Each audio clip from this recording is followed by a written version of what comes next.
All right, welcome back to the podcast. Today we have on multiple guests, and I'm in a completely different location for Into the Breach. We are currently on Freedom Friends and at Warfighter Tobacco here in San Antonio, Texas, with owner Scott and John. Yep. Hi, guys. And we also have... I know you have like a different title. That was and John. Same. Yeah. And then we have Mikey. What's up?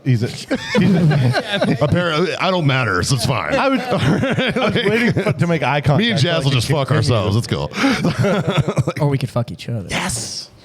Also that. So Mikey's stand-up comic in San Antonio. He's also one of the hosts on the Freedom Friends podcast. Mm-hmm. And then we also have Jaz, who is a host on Freedom Friends podcast, and he's also the owner of Battle Pub Games. Nice. One of the largest the largest game store in the state of Texas. I think my record still stands. There's a guy that opened one, and God, I'm fucking jealous. He's in Arizona, and he built a custom building, 22,000 square feet. And I'm like, Dang. Who died? Who gave you that money? No, this is awesome. I'm pumped to be down here. Me and John were talking, and I was going to have you guys up in Minnesota for the Warfighter Tobacco type stuff. And then I was like, man, we should smoke cigars. How can I smoke cigars without letting my wife know and getting yelled at? And then I realized... Leave the state. Yeah, exactly. I realized you guys have a whole studio where we can smoke cigars and drink. And I was like, well, I'll just fly down here. That'll be a lot cheaper, actually. So here we are. I'm super pumped to be down here. And how are you guys doing? Good. Yeah. Well, I'm upset now, not to go completely off the rails, but what the fuck happened to my vagina? That's true. Where is all this stuff? Why are you moving stuff? We had a lot of Justin? trinkets that were hanging on the microphone. I used to have balls over here. Like, A really cool guest sent us vagina keychains. So for the Into the Breach Crowd. welcome to the Freedom Friends. the Freedom Like, Friends is a unsubscribe. comic, Sorry, guys. comedic podcast. Yeah. Just realized mine. We'll actually jump in. Good. Yeah. For the audience. John. Found my balls. Oh, Scott. Or sorry, John, Scott, how did you guys meet? You served together, I know that much. And then how did Warfighter Tobacco eventually come into Ooh, those are all I'm interviewing you. crazy questions. So John and I met when this crazy PFC showed up at my my platoon one day. Yeah. So Yeah, Scott was already at the unit before I got there. not the unit. We were at... Third of the 327. Right. Second 101st platoon. Airborne. Nice. I was literally about to make a joke. I was like, oh, Where are these? stolen valor. Yeah, he was the only PFC in The only unit. one. Oh. Yeah. What do you mean? PFCs don't get there? Right out Right out the No. gate, yeah. But yeah, so I got the Fort Campbell, and Scott was already at our unit, and that's how we met. And I was at 8-up PFC. What was that, 90? No, it's 2001. Fuck. Yeah. And Scott was the old guy in the platoon because he's, 2.5 years older than me. Yeah. So as soon as John got there, I handed him my 240 Bravo and became Yeah. I went to be a team leader. Yeah, Yeah. you're a big cat, though. You could handle that pretty well. Yeah, it was the only gun I ever... That and the SAW were the only two I ever carried through all the schools and everything I went through because I was Are a you mad bigger dude. when people talk shit about the SAW? Because I love the SAW. I have a love-hate relationship with it. That I get, but I think it's a I love when they're new and they work, but I hate them. Almost everyone that I got to play with because they didn't work. They always worked. They never worked with blanks. They always worked really well with live rounds. Yeah. Yeah. Especially my past experience. 3 to 5 rounds. Yep. Bursts. Yeah. Yep. How do you think we felt, man? We got the ones that you guys didn't want. All the anymore. broken ones. We got your broken Yeah. saws, dude. Yeah, Mikey Marine. Yeah. Like, Yep. Jesus. But yeah, so I got there. Scott literally handed me his 240, but like, you're the gunner now. And I was like, well, this is going to be fun because I didn't know anything. I was new. Yeah. Fucking boots. And but yeah, and then went from there. We deployed together 0304. About halfway through that deployment, they held a sniper tryout, and Scott, whether he wanted to or not, was getting sent, but he actually wanted to go as well. I did. Yeah. But he was we knew how well he could shoot, just in general, and yeah. So yeah. Then it was cool. I switched over to Scout Platoon halfway through our deployment, but a lot of times what I was doing is overwatching these guys, so it was kind of cool. That's pretty sweet. it was nice to have him, know who our Overwatch is, and Yeah, so you know personally. yeah, because we were like, Scott's got it, we're good. Yeah. You know what I mean? Didn't even think twice. Yeah, we did that with our scout sniper section too. Like once you went on mission with them, but then when they went out on their own, you knew who was working in your Right. Yeah. Like that's awesome. Know them personally, but that's awesome. So you guys did 03 to 04, and then Did you do another one after that? I did, yeah. I think, John, you got out when we got out. back. Yep. When we got back, I had organized our snipers that hadn't gone to a school yet. Mm-hmm. I knew we had another deployment coming up, so I organized to go to a civilian sniper school in Arizona. We went to the McMillan Sniper School and got the our unit to pay for that. And I think it was like one of the first active duty units that went to a civilian sniper school. Right. And then immediately when I got back from that, I went to we at Fort Campbell. There's 5th Group. Went to Sodic, and went through Sodic and ended up getting top shot honor grad. Pissed off a couple master sergeants that were in that school, and but then they offered me a slot to be like an instructor to teach like the tour. We let about 400 to 601st guys go through every class. Mm-hmm. And so I did that for about 8 months before my next deployment. But That's awesome. Yeah. Did you guys? Was there not enough slots at sniper school at the There time? was not. For McMillan. That's why they sent you to McMillan. or- They sent us to McMillan because I figured out how to do paperwork, and I requested it and got us to go there. That's one at Cowtown, right? Yeah. Very good school, and I contribute McMillan Sniper School to me coming back and getting top shot and honor grad at Sodic. Yeah. Because I had just come back from, and I was like, I think I leveled up by going to that civilian sniper school.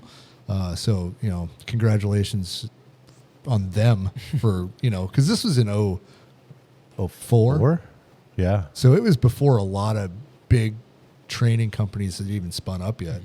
But Well, yeah. it makes sense though, because on the civilian sector, that's all you do. That's your kind of like your life, and you put the rounds down range. I was like, it's like Scout Sniper School. Everyone's like, "Oh, you're amazing." I was like, "Not really."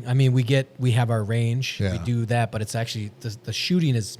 It's big, but it's not as big as the field craft, not as big as the op board, it's not as big as the mission planning, not as Yeah. big as the other stuff that's stalking that we do. But So the McMillan Sniper School that I went to, it was good. We did stocks. Oh, really? Oh, yeah. We did. It was field craft. Yeah. Like we learned how to shoot through loopholes like this fucking big. Mm-hmm. Like it was, we actually figured out a formula, how far back you had to be to shoot through what size loophole. Really? Hey, we were doing some high tech shit, a lot of angle stuff, which if you do learn a lot of angle stuff, you learn it really, you don't need to know any of it because you have to be past 300 for it to even make a difference. But if you're past 300 at an angle, like, there's not too many, or a 45 degree. So it's like you have to be on a legit mountain cliff to make it Afghanistan or even Utah? matter. Exactly. Yeah. Marine Corps, the Mountain Warfare Sniper. I never went, but I know the guys. We sent a few guys, and they come back and teach us. Marine Corps way, we'll Yeah. send one guy, and then we'll train 10 Yeah. because they don't have to send 10. Yeah. But yeah, that's what theirs says. Like, yeah, man, you got to be at like a wicked angle Yeah. to even like make For a it, difference. yeah, it's an inch or two. Otherwise, who cares? Right? Yeah, exactly. So, Yeah. Well, for me, it matters an inch or two. Well, it's true. I think that's the majority of Yeah, us. majority of us. Yeah, that's awesome. So you went to Sodic, and then what happened after that? Yeah, so I did that for about 8 months, and then we got redeployed. So back to Iraq we went, and then I did that, and I like to say I got an Article 15 with a V device in Iraq the second time. So I got a little demotion because it was one of my guys' 21st birthdays. We had a little whiskey celebration, and company commander walked in right when we were pouring it, and he fell on the sword on that one. So yeah. That sucks too, because it wasn't even like you run around naked drunk. It was No, we just weren't- Like, we- you were yeah. like just about the. weren't drunk at all. Yeah. Like, Did you even get to drink it? No. That's the worst part. Yeah. So, yeah. I know how that is because the Marine Corps is the same way. Like I didn't see it. We snuck in, and we were snipers, like the sniper hooch. Yeah. We did. We like New Year's. We had snuck in some nips or something. Everybody did. And I didn't. It wasn't me. It was my buddies. But like my first pump, we were dry. Second pump, dry, and no one was hunting for it because we're out on mission. So it was just someone happened from Camp Fallujah. We're like, Right. hey, I got it for some New Year's fun. Used to buy it off the bus drivers on Camp Fallujah. Oh, yeah, probably. It was like $40. Yeah, we just weren't there enough. Like you know what I mean. Like we were always out at You remember Garma? Mm-hmm. Yeah. Yes. Yep. OP Delta or FOB Delta. So that's Yep. what we were at. Absolutely. For my second pump as a sniper. But yeah, I know how you feel. You're like everyone's like, oh, lock the door. No one's, we're all, Well, it was just so out of time and character for him. Yeah. And then usually somebody knocks, but Yeah. just walk right in. So, Yeah. That does suck. yeah. But it is what it is. It got me out. wife gave me an ultimatum at the time. She's like, I'm going to move back home. You can come with me or not. So I'm like, yeah, I'll get out. Now was a good time to get out. Yeah. So what years was that? I got out, would have been January of 07. Okay. So Nice. Yeah. It was a good time. yeah, it was a good time to get out. But So then I believe, if I remember correctly, because I've talked with you, John. Yeah. You had started. I mean, when did you guys eventually link back up again? And So we didn't speak like radio silence for probably like 5 years, yeah, maybe even longer, maybe 6. And then so our platoon was really, really tight. Like to this day, like Father's Day was this past weekend, and I didn't have a phone, but as soon as I got a new one, it blew up with Father's Day texts from all the guys, like still in communication actively. So we planned a platoon reunion, which it wasn't the first, but it was one of the larger ones that we planned, to go whitewater rafting in West Virginia. you're skipping one. Oh yeah, I skipped one. So I went from a machine gunner, ended up becoming the machine gun team leader. My gunner, Ackerman, he got married in Vegas. I don't even remember when that was. 2011. That was about the 5-6 year mark. Yeah. That was like I think that was 2010 or 2011. Yeah. And so a bunch of us went out to Vegas for his wedding. Fuck, I bet 20-25 of our platoon Yeah. went out. We had a That's good awesome. amount. And it was That's awesome. awesome. Yeah. Our platoon leader just showed up out of the blue. He's like, "Hey, I heard there's going to be a party here." And so we had a great time out there for that, and that kind of opened a line of communication with a lot of guys again. And then a couple years later, I was actually living in Europe at the time, and what were you doing in Europe, John? my ex-wife was active duty Air Force. Oh, Yeah. you dependent-potamus. I was. It was That's awesome. awesome. And on an Air Force base. I mean, you're divorced now, but Yeah. it was Nah, fun, I mean- it was fun at the time. Yeah, it was great at the time. Where were you guys stationed? We were in Belgium. What? Yeah, so it was it was such a messed up mission too. So we were she got orders. She was airfield management and got orders to Chevs, which is just outside of Shape, the NATO base that's over there. So it's a Army base with an airfield run by the Air Force supporting a NATO mission. Okay. It's a nightmare. Yeah. And the SACUR has no air transpo because the one previous abused it, so they took away his G6. And then the new one that got there while we were there, he only had 2 Blackhawks, and he's like, I'd rather either fly commercial or take a car, so get rid of the Blackhawks. So there's no U.S. military aircraft that was on that base. It was just international stuff or people coming in for training or whatever. But it was fun. I had a good time over there. But yeah, so we ended up coming back for the platoon reunion in West Virginia, and that's when Scott and I kind of got linked back up. We had one of the guys brought 13 jars of moonshine made from Jim Tom, one of the moonshiners from the show. Yeah, I remember the And show, so we got drunk like probably 4 or 5 times in one day, like falling down. I legit got drunk 3 times in one day. Yeah. Like passed out drunk, woke back up, did it again 3 times. Yeah, it was insane. Why? Yeah. So that towards the end of that night, Scott and I drunkenly were, at the time he had a gun store in Nebraska, and I was like, I need to come sell guns with you. You know what I mean? He's like, yeah, man, this is gonna be great. And so the next morning, we were hungover as shit and making breakfast, and Scott walks in, and we're both kind of like, hey, were you serious about what we were talking about last night? And I was like, well, yeah, like I think it'd be awesome. Guy, I need a job, actually. And so I think about a year later, I started going, spending 3 months in Nebraska, a month back in Europe, 3 months in Nebraska, a month back in Europe. Did that a handful of times, and then ended up getting divorced. And I called up Scott one day. I'm like, hey, you want to bring me on full time? So how did you start then that gun shop? So I when I got out of the military, I went to school for machine tool because I was always a gun guy, and I wanted to get into gunsmithing and firearms and stuff. I kind of started. I lived rural, and I had an outbuilding that I had kind of set up as a shop, and I started selling Class 3 like suppressors and guns and stuff like that out of my house, mainly because I wanted to own machine guns, like. Class 3. Yeah. So, right. I had a good collection of machine guns, and then it actually developed into a business, and moved it into the town I was in. And then And then I became partners with a couple guys out of Lincoln and moved the whole operation up there. And then that's where John was brought in. But I was actually part owner of Zermont Arms or Bighorn Arms. We made precision bolt actions, like the actions, and did that for a while. And then, yeah.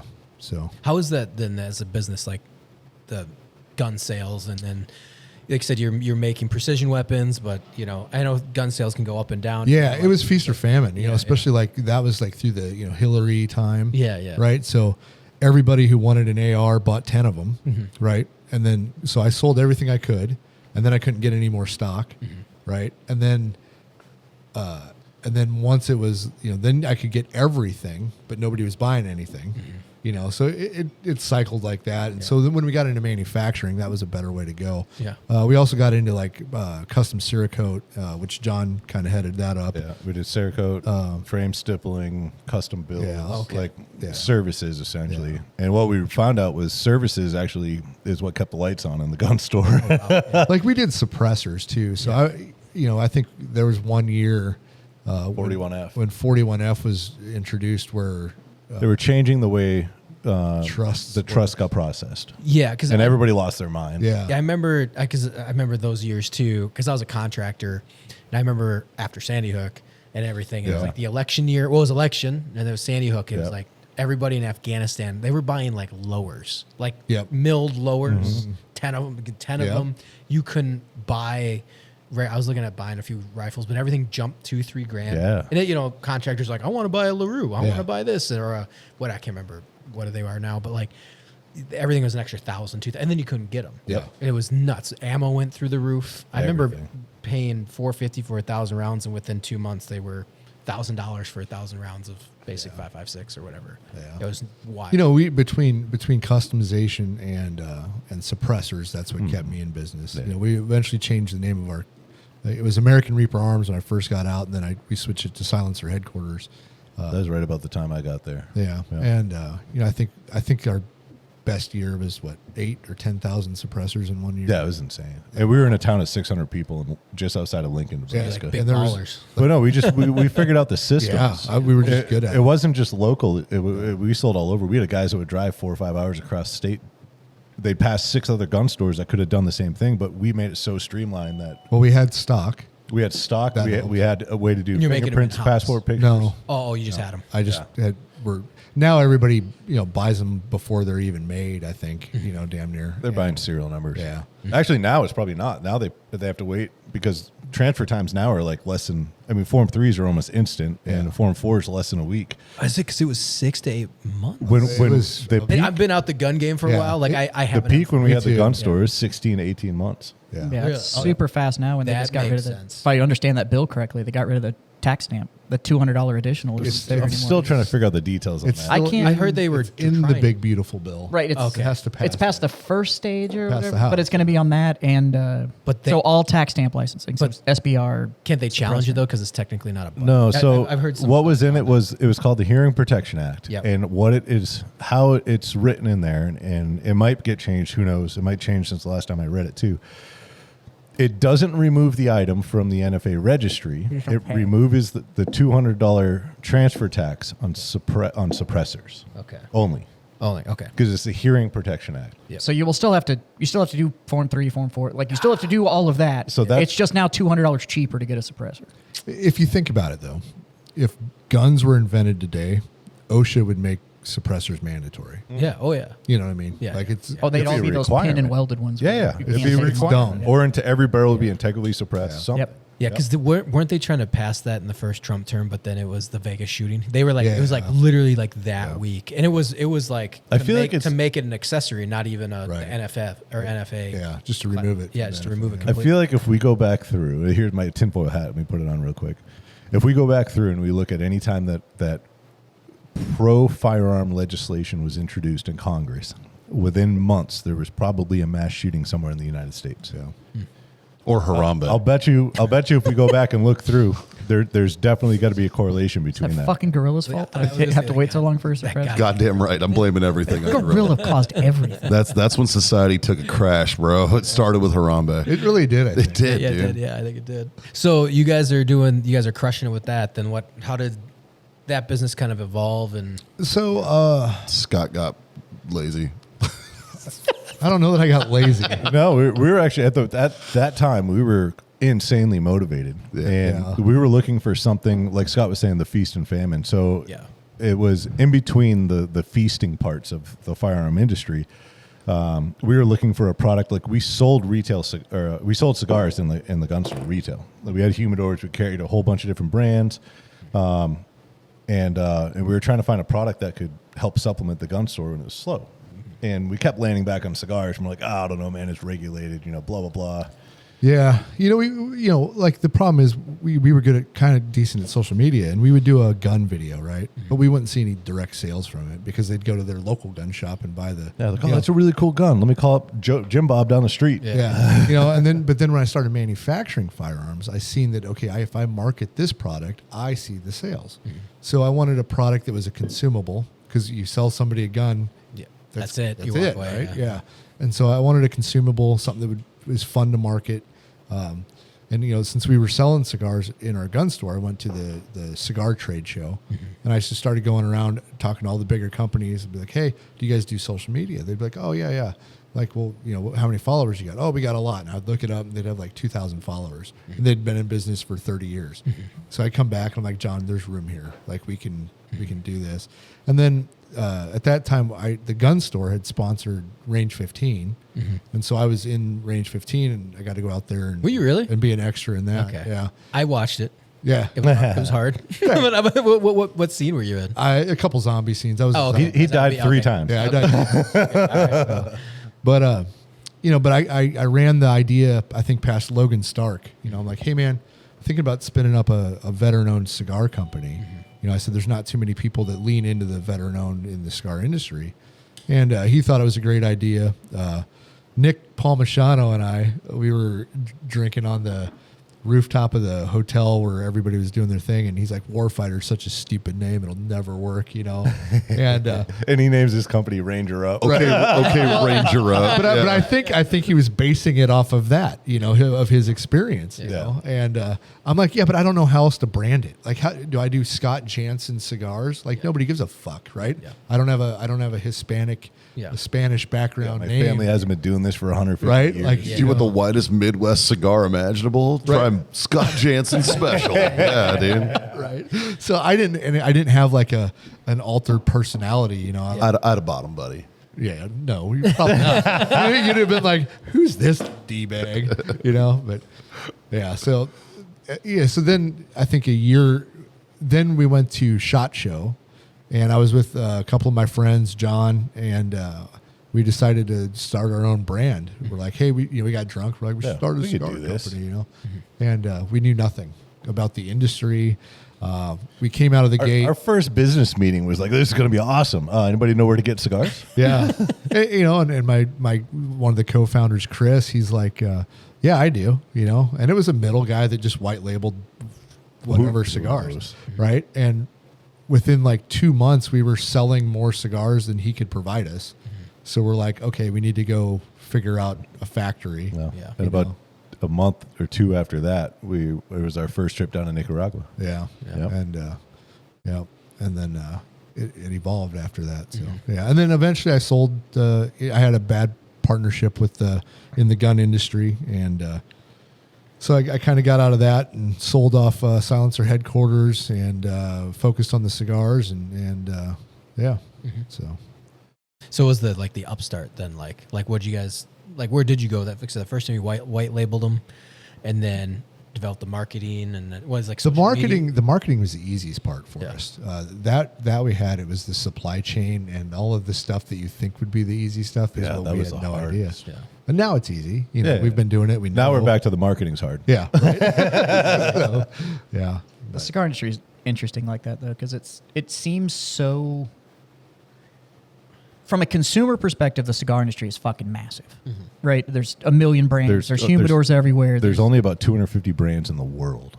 and Wow. Like honestly, and they're all owned by like these guys. So you'll go, or big conglomerates, and they or it's own a big conglomerate. 40 it's, brands. It's one company that owns like 40 brands, Yeah. and so when you go to like the trade show and stuff like that, it's everybody knows everybody. Yeah. Like it's a small. it really is. On the production side of things, it is a very, very small pool. Even smaller. I will tell you, after 6 years of sitting around these three, Yeah. and three guys who are heavily steeped in the cigar world, and a guy from an outsider perspective, they all know the same people, and it's but Jaz, you, when often you got weird. out of the Yeah. industry about when we got into it, right? When did Yeah. you leave the industry? 13. Yeah, and we got into it in 15. We started Warfighter in 16. Yeah. So, but it's one of those things where gatekeeping is not the right word for the industry, but it is one of those. There's a level of entry. There is a before everybody's going to kind of step up and reach down and give you the hand that pulls you up and stuff like that. They got to kind of see that you're hungry enough to fucking make it, because there is so many. There was a bad period in the cigar industry where like literally for $7,500 you could own a brand, Oh yeah. and it was it would show up banded, boxed, the whole 9 yards. There were these companies that were doing what they just talked about. They would essentially The white labels. Yeah. Oh yeah. they would send you like 10 cigars. You'd smoke and pick be like, one. I like these 4. And they would go, cool, we're going to make those 4 in 4 different sizes. You're going to get X number of boxes. This is how much it's going to cost. And it was like a flat rate. Yep. And you'll have them in 60 days. There's a And company you could- marketing that at this past trade show. Yeah. What's their number? What's that? I'll give it to you if you want it. No, seriously, if you want it. Or I can once we get off air, I can talk to you about a new program that Warfighter Tobacco is spinning up. That's right. Well, then let's talk. Yep. But My dad's not working well. He needs a job. but it is. He needs to do patio. He's just over there thinking about quality control. I know, right? He's like, I could do this all day. But it's one of those industries that once you kind of meet some of the right people, there's a lot of clarity that kicks in. All of a sudden you kind of go like, oh, Jesus Christ, I was doing this all wrong. Oh yeah. So it's one of those, once you can kind of break in, the learning curve is kind of steep, but it all happens kind of all at once. Yeah. And then you realize that it is a very old craft. Yep. There's not a lot of steps, but if you fuck up one of them, you end up with a bad product. Yep, Like it's, yep. so it is a, Financially, it takes it takes a little bit. There's to a get cost of entry. Yeah. oh yeah. Well, when we first started going to the trade shows, like, it's hard to like, okay, where are we going to be in 5 years? Where are we going to be in 10 years? Because we're in an industry that we're new. We don't really understand how any of it works, right? So we just went into it with, Kind of approve the concept. we had definitely had a proof of concept, but we went into it with a mindset of like, this is going to work no matter what. Like we're just going to grind until we make this work. And we found out really quickly that that's not how the industry works, right? So what I mean by that is, like, we're talking to cigar shops, and it's like we're like year one, and we're like, yeah, we got the best cigars, we got this, we got that. You know, we already had a legit factory in Nicaragua that was doing all of our production. We had great blends, like everything's on track for us. And what we didn't factor in is, at that time, like Jaz was saying, there are brands that were coming and going in the industry. And so for a retail shop to get behind a brand and that brand disappears a year later, that burns that shop because they invested into it, and then all of a sudden it disappears. Now they're not going to sell what's left of their inventory. And that was quite you know? literally the timeline. It Yeah, was like yeah. the brand would pop up, they'd get like 15, 20 doors to let them in. Yep. And then they'd run these events. The shops would be like, we have faith in it. We'll buy big. This is awesome. Come to the event. Da da da da da. And literally 8-9 months later, They're done. The owner has disappeared. The brand is gone. Was it more like pump and dump? No, so what Or they is would it- do is No, they'd get their initial batch of inventory, they'd sell it, they'd spend all the money on whatever they were doing, and then they didn't have the capital to do a reorder, and so they just disappeared. Well, not only that, but you can't just.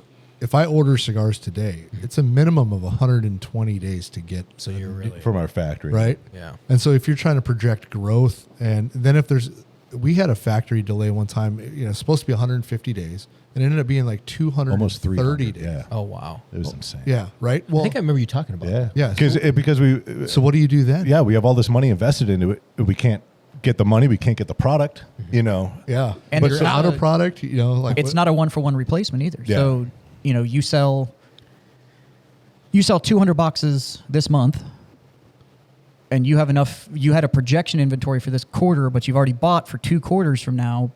But you had 200 on this order. You have 600 on the next order because you're looking But the at next projection. order doesn't come until. But then the next order doesn't come for that, and then you end up with a 300 day delay because it's somebody all in the sneezed. tropics. So, some storm rolls through, somebody dropped an ash and burnt a warehouse to the ground. Like it's constant.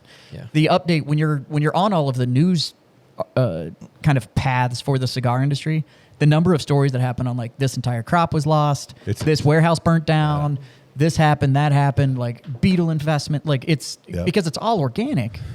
And there's no recovery. No. Like it's not like, oh well, some of this might be okay, and it's like, nope. If one of them's fucked, It's gone. It's all fucked, and we're starting all over. So now it's grow new tobacco, age new tobacco, roll that tobacco, wait for that to roll and age out. Like it is. Yeah.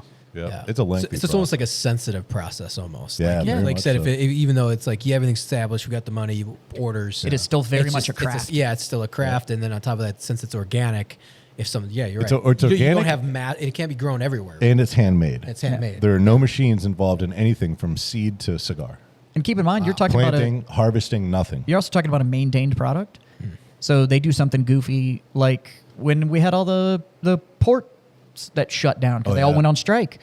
Well, now you have this product that's like, we're good for maybe 10, 12 days of it not being in an active humidor. And now it's sat on a port for One of the things 60 that days. we learned from that is everything is air freight now. I don't care what it doesn't matter the cost because air freight it. it's either we get it in 4 hours from Nicaragua, or it could sit on a container ship for 2 months if something goes wrong. then it's toast. And then it's trash. It's we worth can't the use extra it. to spend It's get not, here now. yeah.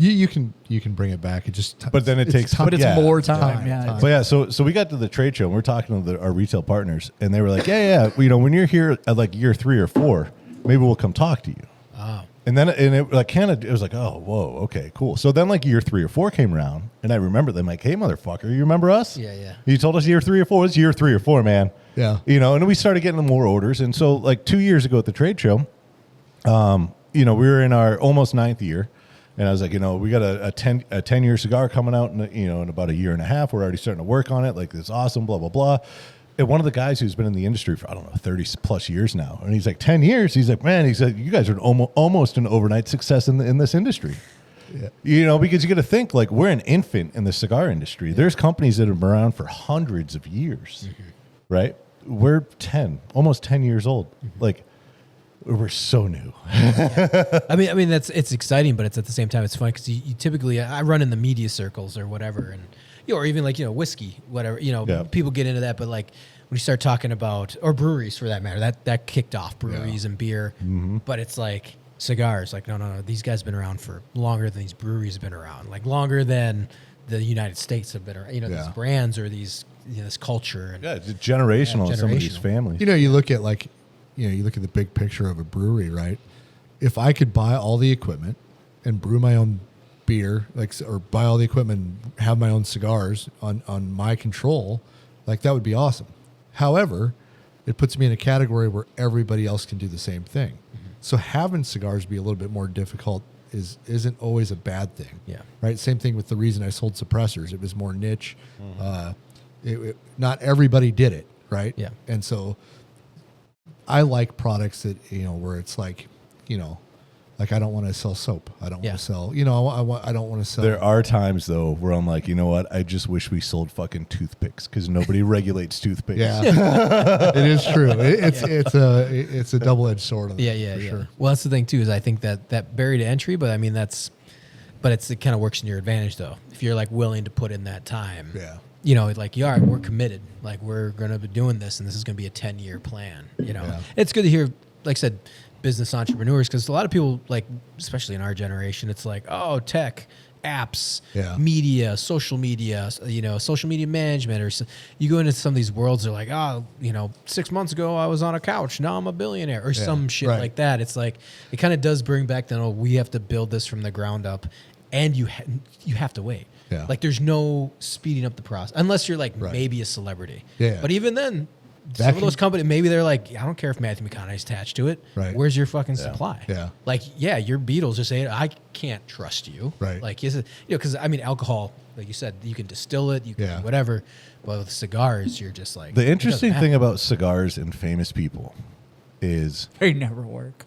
it doesn't work like they think it's going to. Yeah. So that you have there's been probably 10, 12 people since we started, famous people that have put their name behind them. Only one has taken off really well. Which one? Guy Fieri. Well, the That's funny it. thing is What? that his name That's is the only I one. didn't even know he- And the reason is called because his name's not on it. It's called the knuckle sandwich, but he goes to the trade shows. He goes to he does events. He's very hands on. He puts it behind. right. He's working it. Yeah. You get these celebrities that here's my name. I'm not doing any fucking work, and I want like, okay, it's not going to work. Yeah. Like The other- we might sell the first batch. The other nice thing with that too is like you'll go and you'll find it on the shelf, and it doesn't say like Guy Fieri's knuckle sandwich. It just says knuckle sandwich. Like it's just there. It's the blend of the cigar, yeah. but he's doing it with Espinosa. Espinosa, and But now I think they have like 5 or 6 lines out. Yeah. and it's a legitimately good cigar. It Well, really that's the thing is. too is if you think about it too, that because I didn't even know this was his tequila, but and I hate tequila, but my buddy got the new Matthew McConaughey Pantalones, but I didn't even realize that was his. Yeah. My Okay. buddy was like, "Hey, pick this up," and it's good. Yeah. And it's like I hate tequila, but it's good, and I was like, "Wow!" But there's nowhere in the brand. Well, maybe in the marketing, I'm sure, but like when you walk into a store, and I imagine with cigars, it's just like, no, this is a good brand. Yeah. Like you can't put like Right. Do you know who owns Patron? Paul Mitchell. Paul Mitchell. Oh, really? The So, hairdresser. so you know, No Patron used to be listed on all the top tequila lists. Paul Mitchell bought Patron, Yeah. and it's never been on a list since. Really? I mean, it might have, but it's not a legitimate list. Because he scaled it too much. Mikey, No, they that- completely changed everything so they can make money on it. Oh, okay. Because it's alcohol, and That's you what make a I'm saying, like, shitload of money. yeah. But now it's not That correct. was That not good Pantalones anymore. brand that he brought up, I had no idea that brand existed till I played in your golf tournament, and I had like a towel in the bag or whatever, and I was like, I do look it up. Yeah.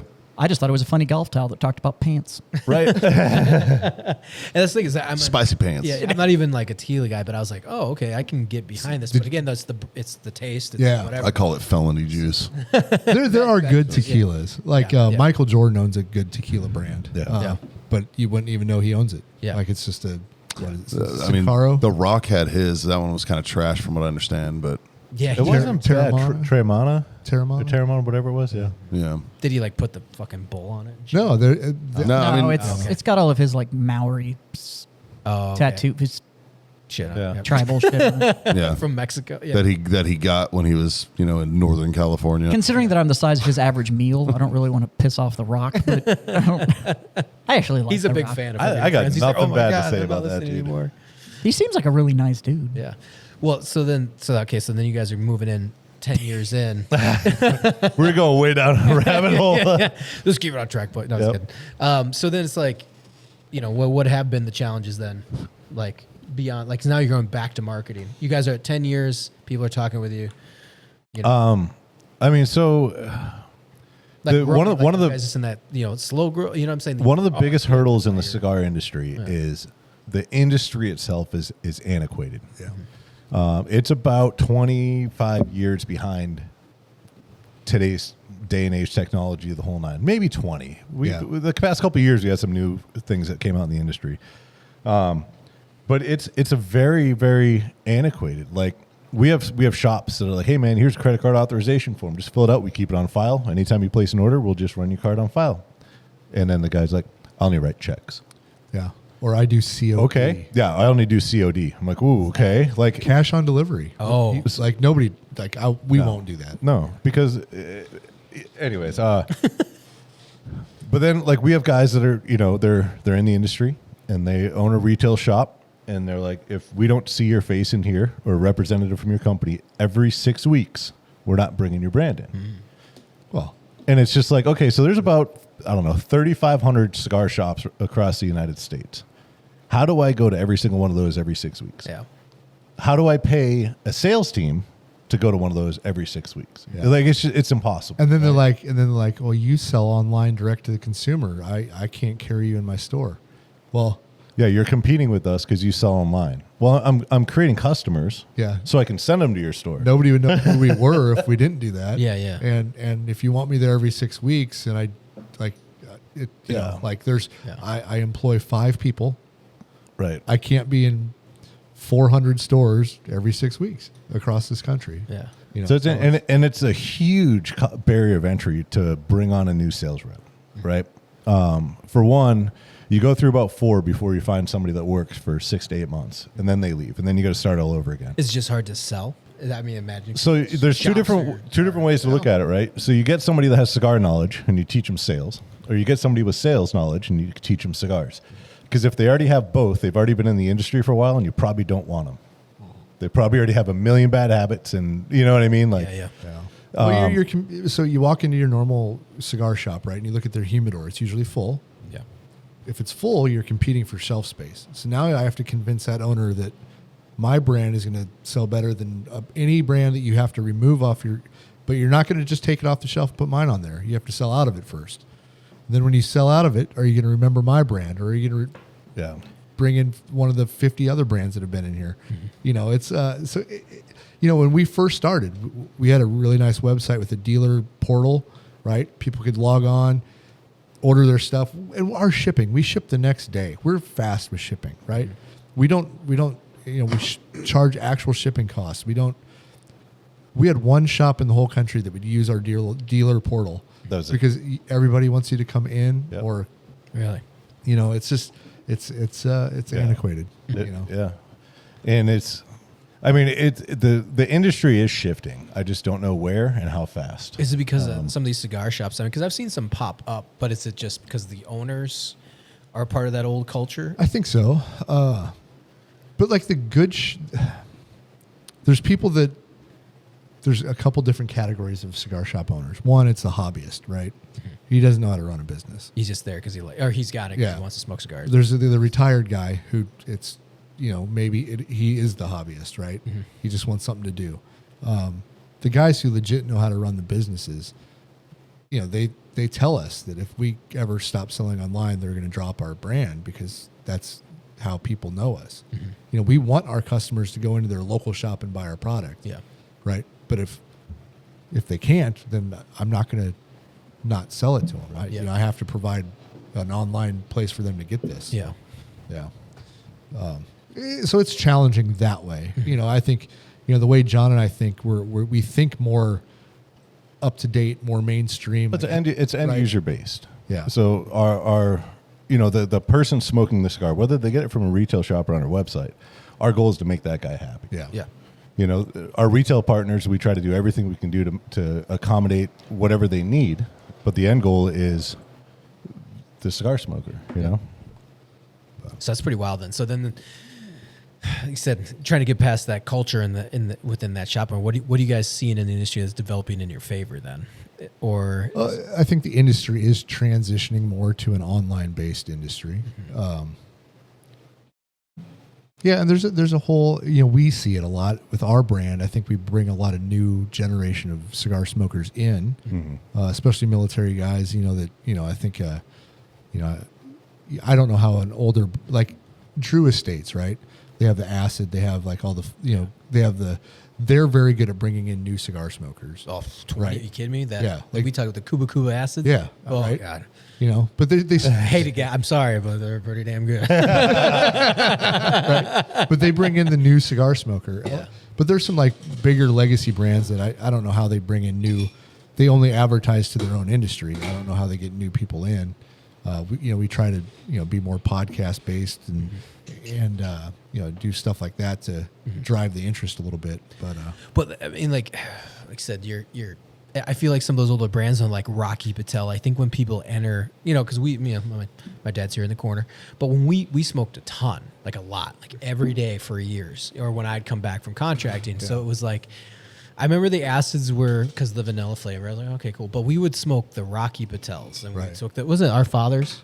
Wasn't that? Yeah. You know, it's like I can imagine. I know Rocky's an older brand, and we really went hard into Rockies. You know, so I think even like I don't know anything about cigars, but if you go into a shop and you're like, what should I get? It's like almost like they're It's like I imagine that's the new customer. It's like weird because they're like, oh, go to this old brand. It depends on the shop. On the shop, yeah. You're like the culture is introduced you face to face and whatever that.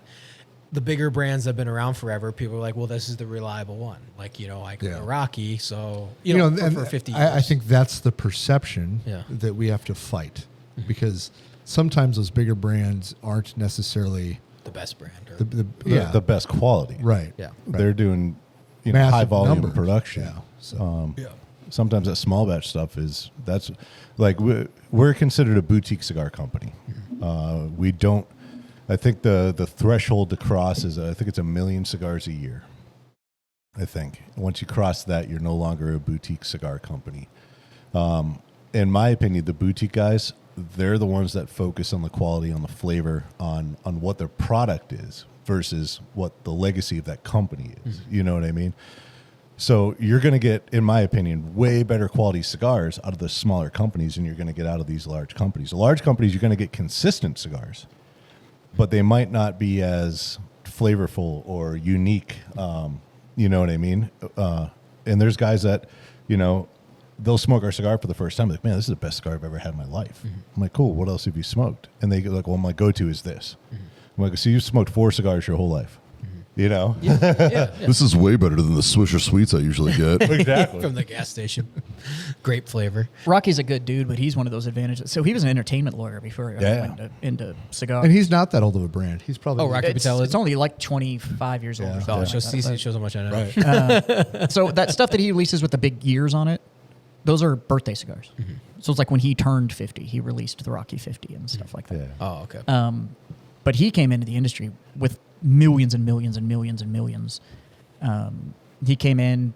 There were some really strategic acquisitions, and this is no hate to Rocky. He did it right. Yeah. He does make a quality product. Yeah. I do agree with you. I think that they are probably one of the best. Hey, I'm new to this and I want to get in. Rocky is an amazingly approachable brand. But when he came in, he launched some of his stuff. He bought the Edge, and then it became the Edge by Rocky Patel. Yeah. Oh, yeah. I remember that. And they were great. They were $5, super easy to smoke. They were fucking everywhere. The only problem with those, they came in that 100-count giant crate that they came in. But he was really smart with it. He's done amazing things for the industry. He's friends with fucking everybody. Anybody you talk to that has ever spent time with good Rocky. dude. Yeah. He's a really good guy. But his timing was great with where the industry was, because it was kind of the old man's club, and he kind of came in and refreshed it a little bit. In my opinion, he was kind of the first one to look at a younger, kind of like middle-aged pro, and was like, hey, we can make this kind of cool. Turned it into a little bit more of a lounge atmosphere and a little less of the kind of fat cat in a back room, or this is something that grandfathers did, or whatever. I think he was kind of the first step in that direction. And then being that he was essentially a business attorney, so he was an entertainment contract lawyer. He understood how to navigate those waters of how do we get brands to talk? How do we get this factory to support that factory? How do we do collabs? How do we do this thing? And so it opened the doors for a lot of stuff that happened in the industry since they came on the scene. I think no Rocky Patel, there's no Drew Estate. Yeah. No Rocky Patel. Matt Booth never stands a chance. Yeah. I mean, these guys that are now staples, like I can't imagine the industry with some of the younger style names that are out there now. Not saying that the Rocky Patel or that brand built those other people. They help facilitate certain aspects to allow it to happen. Well, they set a style precedent. Yeah. We even saw it, 2010, 2011, that kind of era. When you start seeing brands like Davidoff that did like that street art release that they did with all the graffiti boxes and all that kind of Davidoff of Geneva, like the pure white box, white label. We've made the same cigar for the last fucking 500 years. That Davidoff, all of a sudden, we were at a trade show in Orlando and they brought in all of the graffiti artists to like go to the Davidoff dinner and shit. And they showed up with like Air Force Ones on with their tuxedos to go to the Davidoff dinner and shit. Like that's when we really started to see that shift. And to be honest with you, brands like Warfighter, pushing 10 years now, the rise of the boutique that was allowed to do something that wasn't just this steeped in tradition aspect. There are other brands that, and I'm sure you guys do, but you kind of have to look at them and kind of thank them for like, hey, you guys kind of rolled the dice on getting the Jonathan Drew. Like he broke all the molds in the cigar industry. JD fucked up everything. he fucked up everything. Yeah. And he started with a fucking kiosk in the World Trade Center. Yeah, he literally had. You look at cigar brands and you can tell the ones where the owner of this brand came in because he was already successful. He already had all the money in the world and he started a cigar brand. And then there's other brands like us. We didn't start with any fucking money. We were just really hungry. Right? And I think I've seen both fail. Yeah, I've seen both be successful. That's true. So it's you just never you never know, I guess. Look, you guys setting a precedent too. I mean, it's kind of like Black Rifle Coffee did with the coffee, but you see then a lot of veteran brands, or like, oh, like cool, like that's an option to go to. Because I would never thought, you know what I should do? Start a cigar company. Yeah. Back in contractors. Right. Back in Afghan, I was a contractor from 2010 to 2013, and you saw the craziest ideas, like everything. It was really cool. Actually, honestly, it's like, from an entrepreneurial standpoint, hey, I'm going to go do filmmaking, but like, it was cool because no one had they're like, well, what can I do to make more money to get away from contracting? I'm doing t-shirts are a big one. Yeah. Everyone had their own t-shirt companies, but it was cool looking at the process of guys, like how much the t-shirts cost. I'm trying to build a brand or whatever. And then you had, but I would have never at the time been like, what we should do is start a tobacco company, or like, cause it seems so out there. So like, or like a bit, you're not out there, but you know what I mean? Like at that time in 2010, 11, 12, like, holy shit, do I have to go buy a factory? Do I have to go, what I mean? Yeah. We knew nothing. Yeah, exactly. It was, thank God you didn't have to buy a factory. I think some of that's that the veteran entrepreneur though, whether you really lean into the whole, like, it's going to be military themed, or if you're just going to do the veteran entrepreneur thing, I think that comes with, I don't meet a lot of vets. Hold on. I don't meet a lot of enlisted vets that aren't gamblers. Yeah. And entrepreneurship essentially comes down to, It's a gamble. are you a gambler? Yeah. And so whether it's, I sell fucking games, for Christ's sake, but whether it's tobacco or booze or games or media or whatever it is, there does come down to this whole, like, well, I don't want a boss. And so I understand the level of risk I'm willing to take, which is to not have that boss, right? Which That's why I tell fart jokes for a living. What the level of risk is the ultimate risk is failure, right? Yeah. But look how many times just the average veteran has started their life over. Yeah. Oh yeah. Right. You graduate Every 3 years. You graduate high school. average. You start over. Yep. You. Because even going to a new unit when you were in, you're starting over. Right. Well, look at it from you got to earn your promotion. chops. and then getting out of the military, you're starting your life Completely over, over. Yep. right? Yep. And so, like my favorite veteran entrepreneurship stories are people who have failed, right? Oh yeah. Because I've failed several businesses. I consider them failures, right? Because I'm not still doing them, right? But then you hear the successful stories, and all of those guys have, like, I failed at this, and this before this caught on, right? And so, yeah, I don't know. That's always my argument when like people bring up like President Trump is a failed businessman. He's got a bunch of failures. And it's like, you've clearly never owned business. Like, you've never tried, man. Like, Yeah, exactly. I think that there's a solid. Yeah. What would you say the percentage of failed business versus, like, in an average experience? Probably 80%, maybe 80-20. I think it's 80% within the first 2 years. Yeah. I think it's the same. Yeah, they say if you like- can celebrate your third anniversary, that you can probably stay around. Yeah, it was like Nick with Thankfully, Warfighter we just Scuba. He's like, celebrated he our made it fucking third I was going to say congrats. 3 Jaz. years, I think. Yeah. Warfighter Scuba Foundation for the nonprofit. They're like, whatever, but he talks about that. Like one of his buddies that he's like, oh, congrats. And he's like, why? He's like, well, you made it. Yeah. Well, most No one fail knows. by But I that. think it's Most fail by this point. the biggest trait that you see in it, though, it's the resiliency trait, and it is that whole, we do train to the point of failure. We talk about all that when you're in too. It's like, well, you train to failure. You train to failure. Even physically, it's like we're gonna train to failure. We're gonna do whatever, or it's going to be, hey, we're gonna put together this field op. We already have it rigged to where, as you're training for it, it is not going to go according to plan. Oh, yeah. Like, we're going to make you adapt to the failure. We're going to push you mentally to the point that you want to quit, and then we're going to make you keep going. And that resiliency build in is when I think when you see veteran entrepreneurs, regardless of what they're hunting at it, it's been a little over a year now that you've gone pro. 2 years. On stand-up. 2 years now.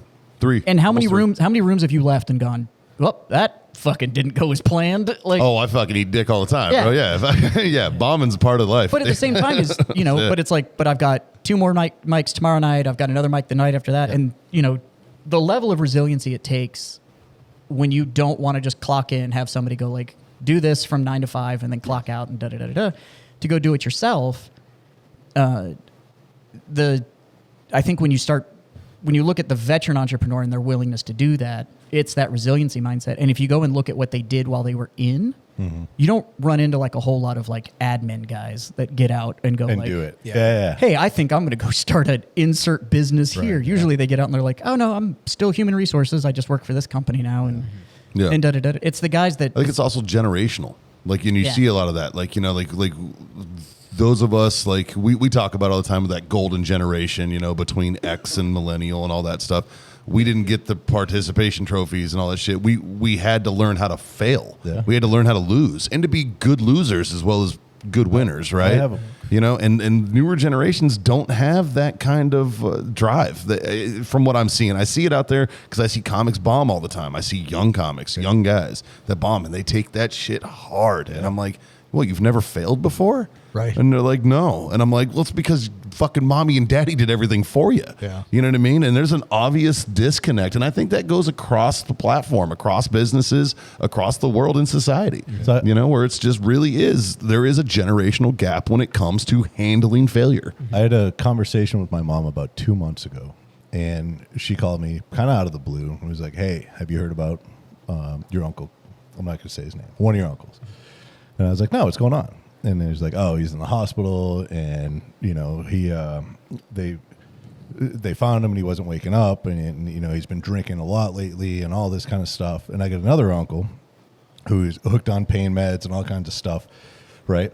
And so I literally asked my mom, and I'm like, why did it skip a generation? And she's like, what?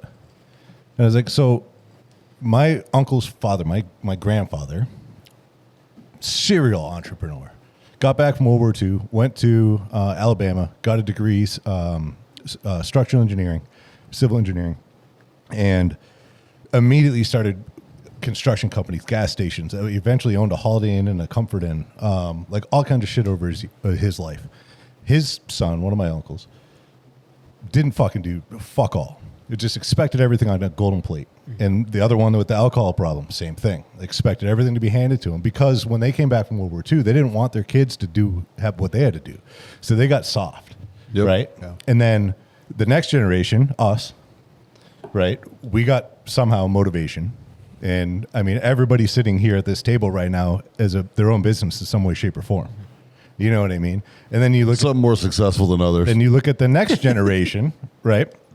And they're not so much. Like Mikey was just saying, he got up, a younger comic got on stage, bombed, and he was beat up about it. You know what I mean? So I feel like it's this generational skip when it comes to a lot of this stuff. This younger generation's feedback, though, too, is so filtered.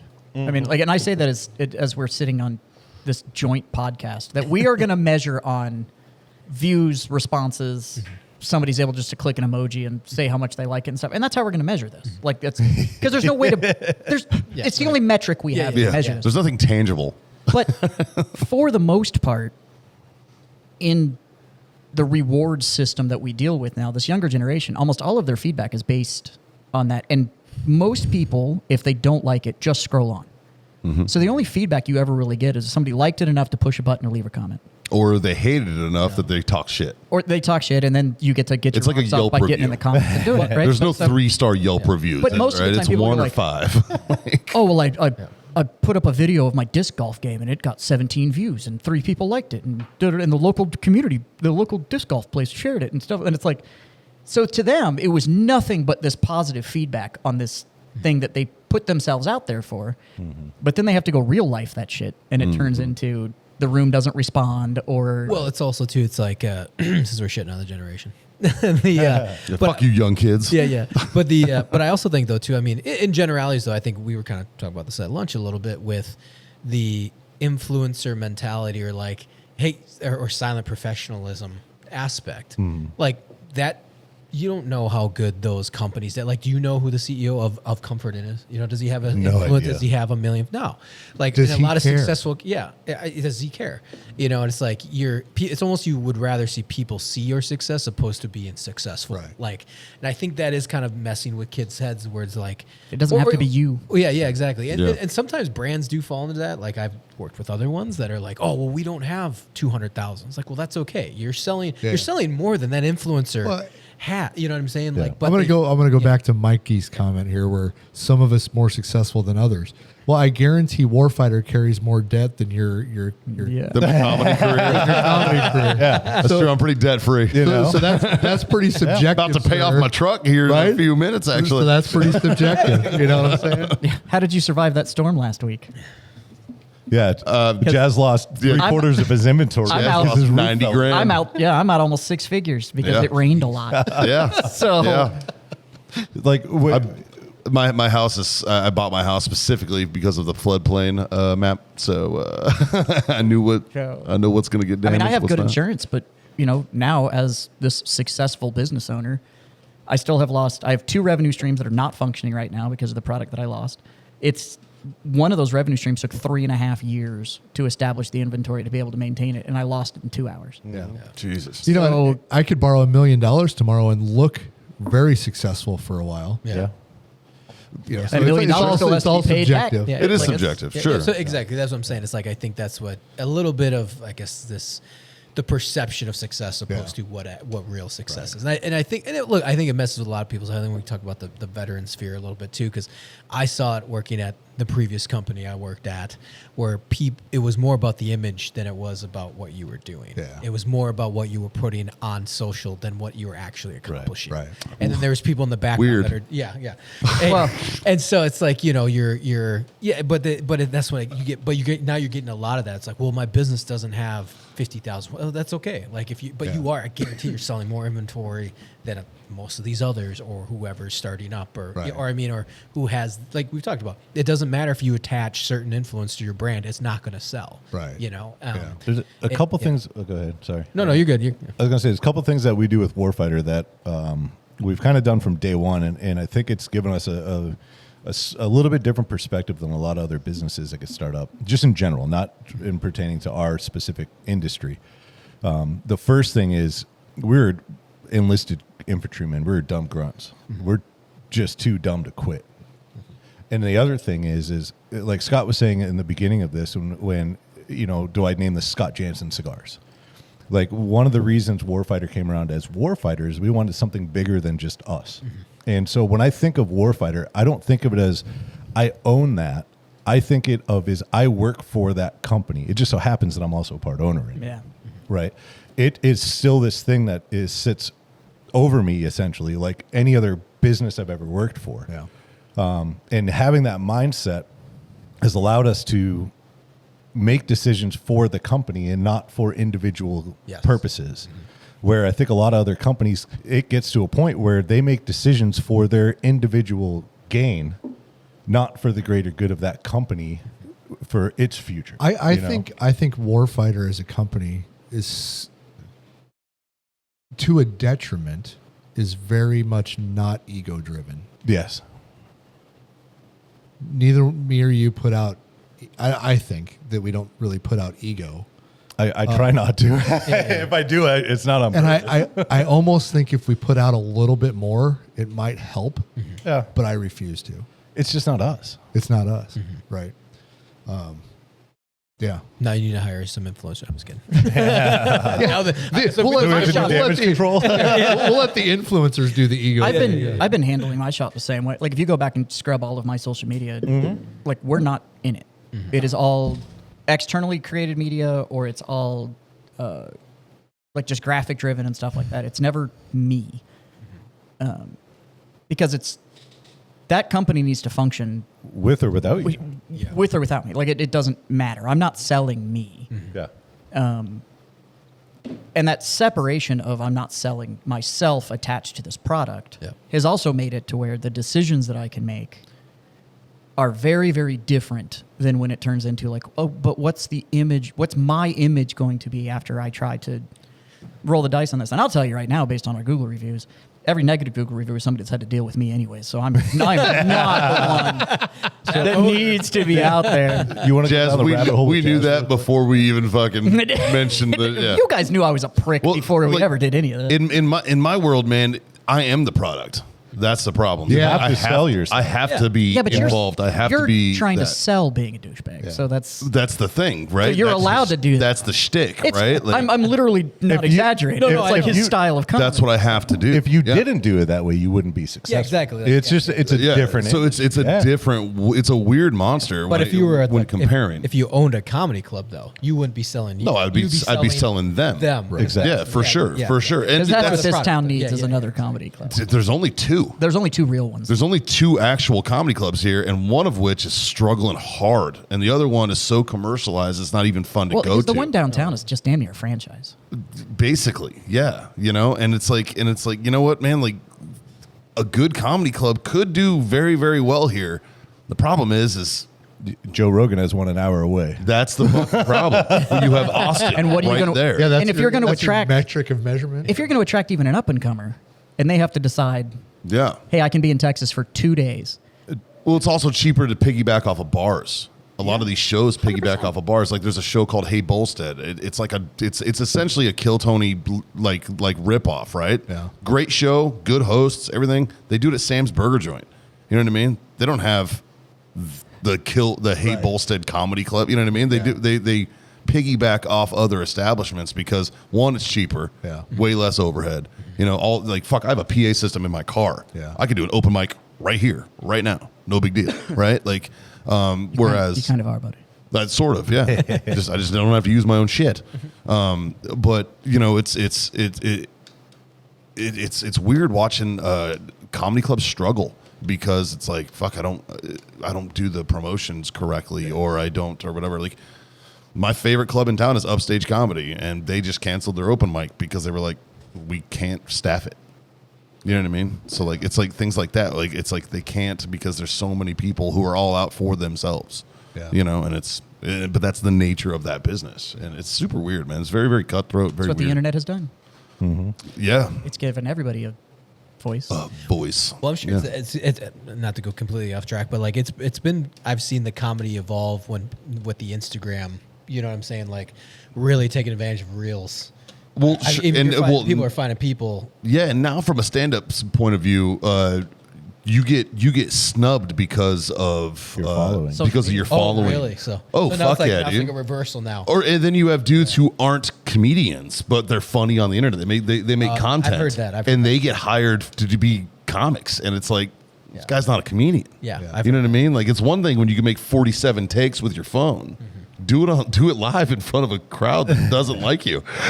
You know what I mean? Like that's a world of And difference. we You know? were kind of talking about that at lunch, and what a lot of people don't know about media creation and stuff like that. And it's like, I don't think you realize the hours Yeah. of content that Yeah. nobody ever sees.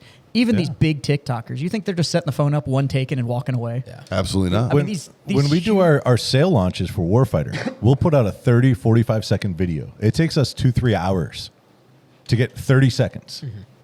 You know what I mean? That's actually about the math. It's about 3 hours per minute. Yeah. It takes Yeah. us that long. It takes Editing-wise. Justin That's- a little- quite a bit longer. Yeah.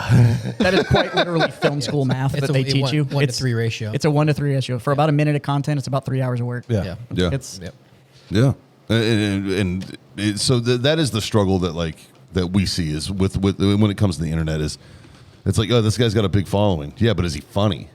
Oh, he's funny on the internet, but is he funny in real life? Right? Like and sometimes they are. Sometimes they are. I'll give you a good example. Caleb Francis, good friend of ours, Oh, right? that's right. Yeah. Caleb's a great guy. Caleb's hilarious. His content's fucking Does he phenomenal. stand-up? Or does he do like? He has. Has he? I've watched him do stand up, and he wasn't terrible. Yeah. He wasn't terrible for like not being a stand up. You know what I mean? Yeah. You know, He's a good panel guy. He'd be a good. he'd be a great panel guy. Yeah. Well, he's good on podcasts. He's good on Yeah, stuff like that. yeah. He's probably the best example. You guys just had him on, didn't you? Yeah. Yeah, we did. Yeah, they had him on their podcast. Yeah. Well, I keep forgetting. He lives here. He lives in San Antonio. Yeah. Right? Yeah. Yeah. But that's a good example. He makes great content, but he's not a comedian. Yeah. You know, and that's it's a different monster, different industry, really. You know, but they somehow get smushed together because they're both funny. Yeah. Yeah. You know what I mean? That's like, what's funny is then you have like George Carlin, yeah, undeniably one of the greatest stand-ups of all time. can't confirm. Really wanted to be an actor. Yeah, That was like Yeah. actually he really just wanted to be an actor, but comedy stand-up paid the bills. Yep. So Which is the reversal. It- it's Everyone else's story. well, is like, almost every comedian is like, God, I hope somebody signs me. Yeah. I just want a show. Dude, I just want anything. I don't even want to be an actor. I want to be a writer. Yeah. I would rather write. Like if fucking South Park called me and was like, "Hey, make fart jokes for us," I'd be like, "Fucking say less, homie. Let's fuck up Canada. Let's go." Like I'd be in, but and never see dude, a cartoon would be my dream. If I'm being honest, a cartoon would be my dream. there's less It's not rules, my right? face. It's not. You get away with fucking everything. Yeah. Like that would be my dream. The problem is I have about as much artistic ability as an autistic kid eating chicken wings. Hey, there's so That's actually most animators. yeah. well, that's the thing, though. I mean, like, but even with you hop on Fiverr and try to find yourself an animator. Yeah. I mean, And it's like the barrier to entry, I should say, is low, but now there's, There are avenues. The tools I'm are in there. that same boat. I'm trying to find an animator of a certain style for stuff that I'm trying to do. And, and that's the thing, a certain style. That's a certain style. Yeah. You want to find shit that matches your. Can somebody match my freak? Yeah. know what I mean? What I'm saying Yeah. is, like, if you're like, oh, I want a South Park style, you find it a lot easier than I'm trying to do like a weird anime shit. But like Yeah. yours is like if you're trying to do South Park or something. But I like I said, I think, but having that mindset of like, hey, like I want to do this, but I'm doing this to pay my bills. I mean, it's, and like I said, if you want to do a cartoon, it's like, all right, man, like like in our field or the field I'm in, it's just like you just go do it. Now it's gonna suck, but Yeah. you could find somebody that helps you along the way. I mean, I think we've all found out business, entrepreneurship, team sport. Yeah. I think that's huge. Investors is a real thing. The problem is I also have an MBA. So I understand how fucking, you know what I mean? Like, so I understand that, like, yeah. I don't plan on going, hey, Scott, want to invest in me? Right. Right? Like, I tell fart jokes, dude. I know dick jokes pretty good, too. And, I slightly blue comedy. You know what I mean? It's like, that's a hard thing to find someone to give a shit about. No. Mike, You know have what I you mean? thought about, and it just came, I don't know why I just thought of this, but have you ever used AI A little bit. to help with writing jokes? Oh, no. Absolutely not. Oh, Is- God. Use AI. People- Just have it write a whole set. People Feed it do your it. jokes. People do it, and you can tell when they do it. Well, that was my No, but question. tell You have the to- audience you're gonna do. You have to make that the joke. Oh, that's Like not how a bad. bad That would be a funny AI bit. yeah. That would be a funny bit. Yeah. Yeah, I could do that. Like, go do it. Be totally upfront about the fact that it's just like, be like, I didn't write this. AI did. you know what? Here's what you need to know about me. Not motivated enough to write you guys a new set. So I hit this AI bot and I let them write me. You know what you could do? Because if you're doing an open mic, you're there before you go up. Sure. So you could prompt AI specific about the audience that's in front of you. Like there's a middle-aged, male wearing a white shirt and blue khaki. Oh, you just take a picture. Or maybe even that. Yeah, And you realistically, you could. And you put all that in there, and it builds you something right away, and you get up on stage, and that's your bit. It's like, hey, guys, I scoped you guys out for the past 45 minutes and put every single one of you as a prompt in my AI platform. This is what it has to say about you. would And you be- just fucking roast them. That would be funny. Or just do the different AI platforms. Go Grok and then go Google. And Yeah. then go And just keep Cat. telling- Yeah. And just be like, I'm going to do it now. Which one's going to be? And keep copping out too. Just gonna be like, this isn't me. It's in the internet. Not me. I'm not saying It this says about something me. wildly racist. It's like, I'm not saying this. This is Grok. Grok said this. Blame Elon. And then your prompt is like, this describes a guy. Okay, make it funny. Okay, make it offensively funny. Okay, now make it racist. How do, There you what go. are you fucking watching my phone? We're going to see this like on Netflix. Like, Right. like 6 months. It's like, just it's a I swear it's 47 not minutes. AI. That's the name of my Mikey coming out of special. left field. Yeah. That's the name of my special. Mikey Fahey. I swear it's not AI. Mikey Fahey presents AI is funnier than me. Yeah. And fucking. Because then you're a part of the roast too, and then everybody in the room's a victim. Yeah, whatever you want, man. There's all these. I want to circle back to one thing we were talking about before you move on and hit these guys' backgrounds and then wrap up kind of Warfighter here. But we were talking about generational stuff, right? Mm-hmm. So I don't think it skips a generation. Yeah. I hope it doesn't skip a generation. Yeah. The reason I say that is entrepreneurship anyway. I watched my parents. Now, they didn't have a traditional business, right? But my dad drove truck. Yeah. Kind And of self. Was it his truck? yeah. But so, That's self-employment. That's yeah. but entrepreneurial. no. owner operator. When I was saying that it skips, it's not everybody. No, but that's going to be my point. Yeah. Right, and then we also had our own. Like we were on a farm. We had our own barn. Mike's hay grinding. Right, that we converted into a hog confinement, right? And so we raised hogs, lived on the farm. My dad drove truck. Yep. All of this was, he never clocked in. He never worked for a boss, right? And I think that's might be where I get some of my entrepreneurial Right. shit. And I hope that my kids being around all of this, their whole lives have never seen me work for anybody. It's also where you get your work ethic, buddy. Yeah. No, Work ethic is hereditary. Well, you Now, saw your see- parents have the worst boss in the world. And so you decided you wanted that same boss. Yes. And Yeah. it's So now, Ourselves, in regards to your father, did he have siblings? So my stepdad we're talking about, and yes, all my uncles. Now, the youngest one, Yep. what did he do? He's the one that took over their dad's farm and Did commercial farm. any of them serve in World War II? Any of their parents serve in World War II? I don't know that. So I left this part out, and it's probably a huge part of that generational skip. It's the youngest male. Has the most problems? It has the most problems, Okay. and because I'm the youngest male. no, not in your father's generation. The youngest male in them. So like, my dad, no issues. My mom, no issues. Her sister, my aunt, no issues. Okay, no. My uncle, their youngest sibling, my grandparents' youngest kid, huge issues. My other uncle from my grandfather's brother, he's the youngest male, huge issues. My father, My dad was my the- real dad, Yep. huge issues. And the youngest kid? No, he's the oldest. Oh, okay. My dad, youngest falling kid, huge issues. Yeah, see? Yeah. And I think what it was is they got tired. They had their first couple kids, and they're like, oh, fuck, whatever. So you're You just want saying that, here, have youngest. it. You're saying youngest child or youngest male? Youngest, well, for me specifically, it's youngest male, but probably youngest child, if there's multiple. No. Yeah. We're all shooting holes. No, because Justin's way more squared away than You Jaz. guys are missing. You're missing the skip. The skip is your parents' No. generation. I'm thinking about my parents' generation. not us. Youngest male still sticks. See, Is it your dad? He's the oldest Kelly? child, but he's the youngest male. Because Jamie, Oh, my dad. Jamie was had her shit the wired. youngest male. He was the oldest Yeah. child. Okay. So I think it's just seeing hard work, whether or not you own your own business or not. I think it's that work ethic. but like Yeah. my uncle. it's work ethic and Yeah, gamble. Like it's, yeah, exactly. My grandfather was in World War II. Yep. And his only son. Yeah. Was my dad. Yep. Was huge issues. Yeah, So because you- they were babied. My granddad, World War II, Yeah. his only son. My dad, huge issues. They were babied. Okay. That Actually- yeah.